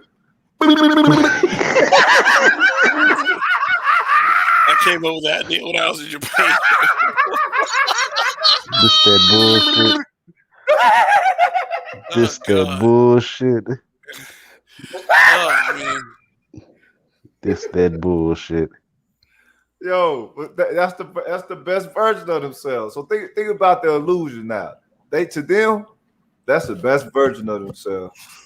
And to us, again, that shows you the difference of the resonances. You know what I'm talking about? The fact that they got thriving schools probably. Probably been in the community for years. You know what I'm talking Motherfuckers about? paying $200 a month to study with a master, nigga. He's on a poster. That's a litmus test towards society itself, man. He in there telling little Timmy, if you show up every single day, by the time you're 37, you'll be able to throw chi blasts too. I could beat up Goku. You don't want that smoke, Goku. Oh boy. Say you don't want none of that shit. Throw one of them Brody Green things. You know? Super Saiyan my ass. Super Damn, nigga. So in the aspect of the worst versions, it continues to get worse like every I don't know what, 5 years now. There used to be some time put, you know what I'm saying, in between, that you would notice society worsening, you know what I mean? I think every 5 years I'm seeing like, you know what I'm saying, a different detrimental, you know what I'm saying, degree, you know what I'm saying, present itself.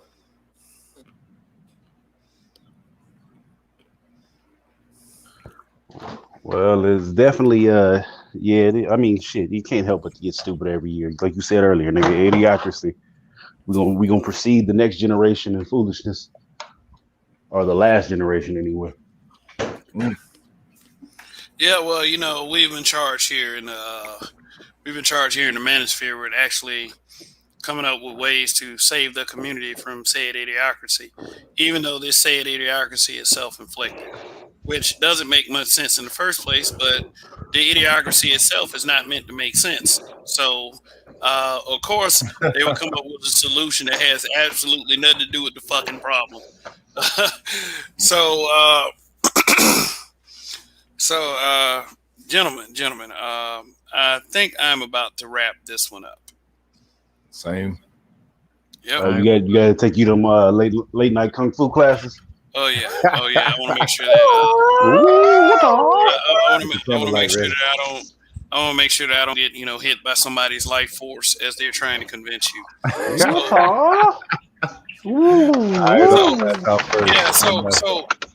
So fellas, final words. Yeah.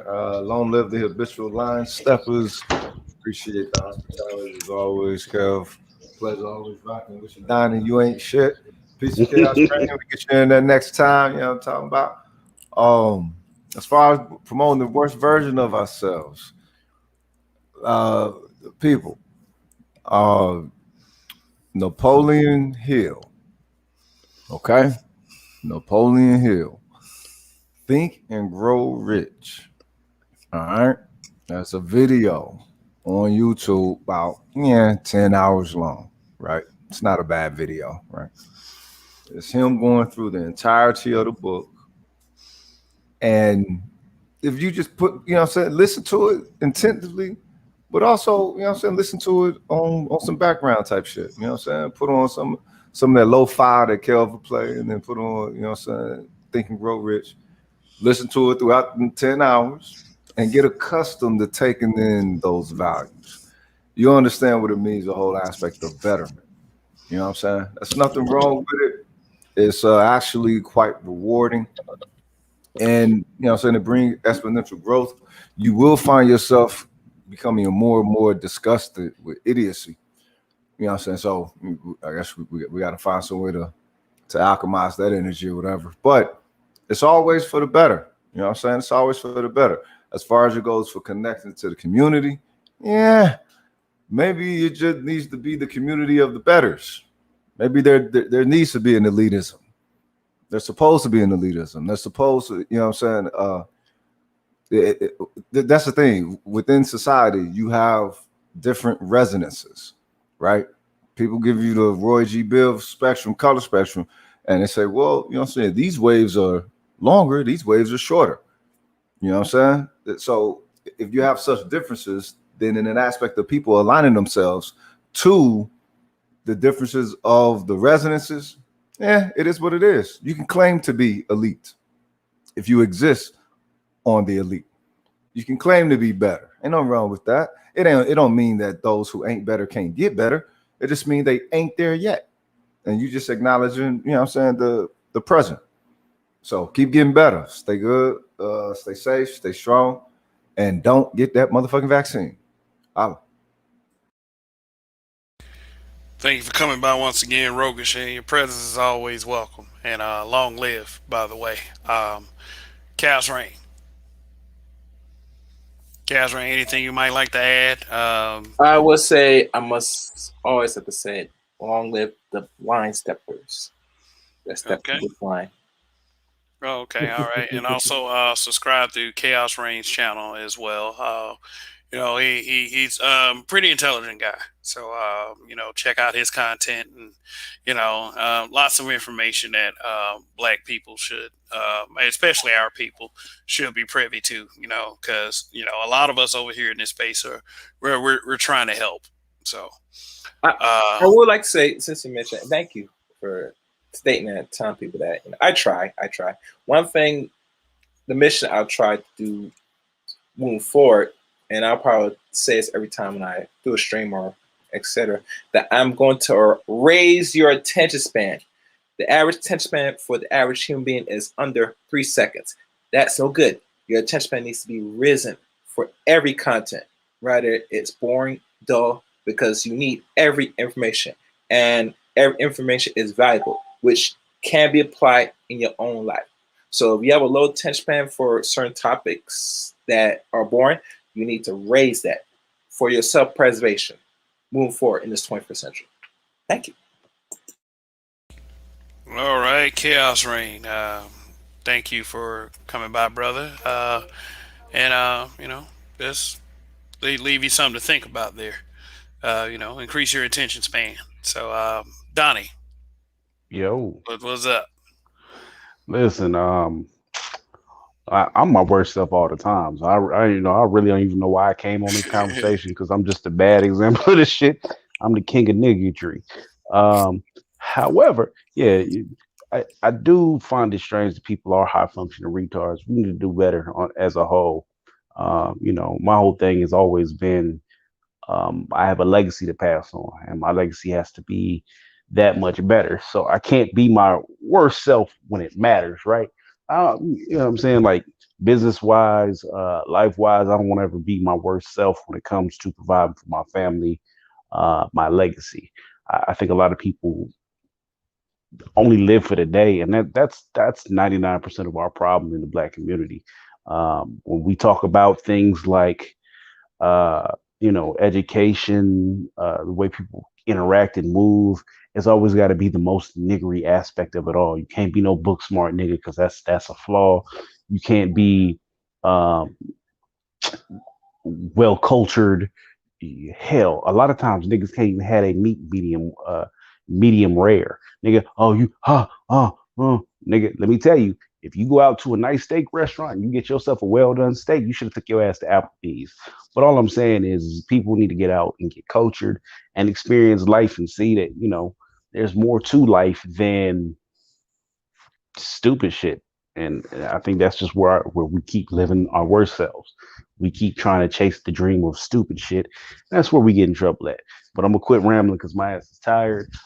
You ain't shit for watching. Long live the habitual line steppers. I'm out.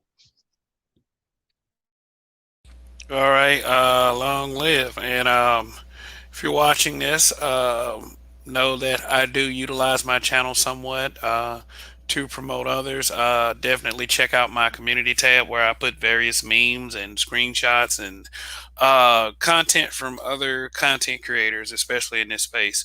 Also, go check out my list of channels where you will find Donnie's channel, YES4W. Go ahead and hand him a subscribe as well. And I do have Chaos Reign in my community tab. Subscribe to him as well. So, yeah, people. Yeah. Shout out Raven Knight. You're welcome. That is always no problem. You understand that, but you understand that already. You've been here been here every weekend when I broadcast on the weekend. So, yeah, and I do appreciate the opportunity that you all give me to be the best version of myself on this platform. I understand I have that opportunity, and what I want to do with that opportunity is to, and I said this in a broadcast a long time ago, not to embarrass myself, because it's not only myself that I have to worry about, is the people that I am surrounded with, the ones that I love, because when you're the worst version of yourself, then you can definitely impact those that you love. And that is nothing that you ever want to do if you have some kind of soul. But as far as a lot of our resolve for our community, you should want to be the best version of yourself. If you believe in this community, love this community, and you really do cherish this community and want to see us move forward and become better, we have to be the best versions of ourselves, not the worst. Because we too easily accept that. And at one point or another, that we're going to have to admit that a lot of these things that we were indoctrinated with, and a lot of these thoughts that we have as far as our own wherewithal and our resolve for our own people, that there might be some issues there. Is when you choose fuckery over tranquility, which I would think that for everything that our people have been through in this country, that we would fight for a bit of tranquility. But sadly enough, in many, many, many instances, too many to count, we choose the lower road. And as you go out there and continue your lives from the second this broadcast ends to the next weekend when I come back to you guys, hopefully you are using common sense and being the best version of yourselves from day to day, and not only for those around you who may be impacted by your decision making, but for yourself as well, and especially for the children in our community who now more than ever need some great examples to follow. I mean, and if you're not willing to admit that, you know, people are choosing, especially our people, are choosing to be the worst versions of themselves. If you refuse to acknowledge that, then you really don't care about this place anyway.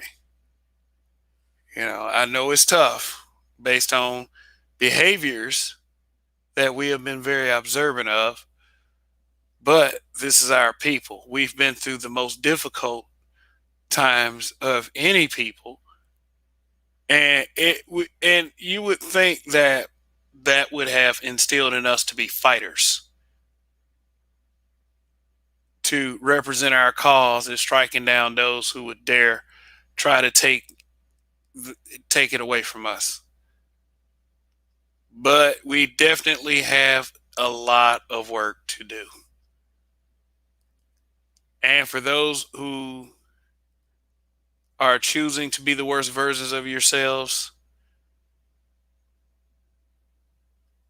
man, I don't know, I have to wonder about you. I'm beginning some because of the people, whether you're listening or not, are choosing the worst versions of themselves. Because of that, you have a lot of us that have become very apathetic toward this community. And we need to fix that. And I always will tell people everything starts with an idea into conversation. So just hopefully I brought you some quality content this weekend, very interesting points of views, giving you something to think about. If I helped you at all, uh, if I've helped one person, as a matter of fact, if I help one person to be able to hold on to their sanity for a minute longer, or to be somewhat entertained, uh, yeah, I am humble and I am happy about that. So, okay, another weekend has come to an end. Thanks for all your support. Thanks for the views, the likes, thank that dislike even, and thank you for the super chat support I have received. You guys are great, and you are helping me work toward making Black Men Being Brutally Honest and the Habitual Line Steppers one of the greatest platforms in the history of social media, because that is the goal. Whether we find ourselves having time to do this or not, that is the goal. So that's it. Hopefully you'll choose to be the best version of yourself, no matter what situation you're in, because we need people like that. So that's it for me. Another Any Given Sunday in the books. Name change coming soon. Yeah, glad to be able to do this. So long live the Habitual Line Steppers. In Kev we trust. Goodbye.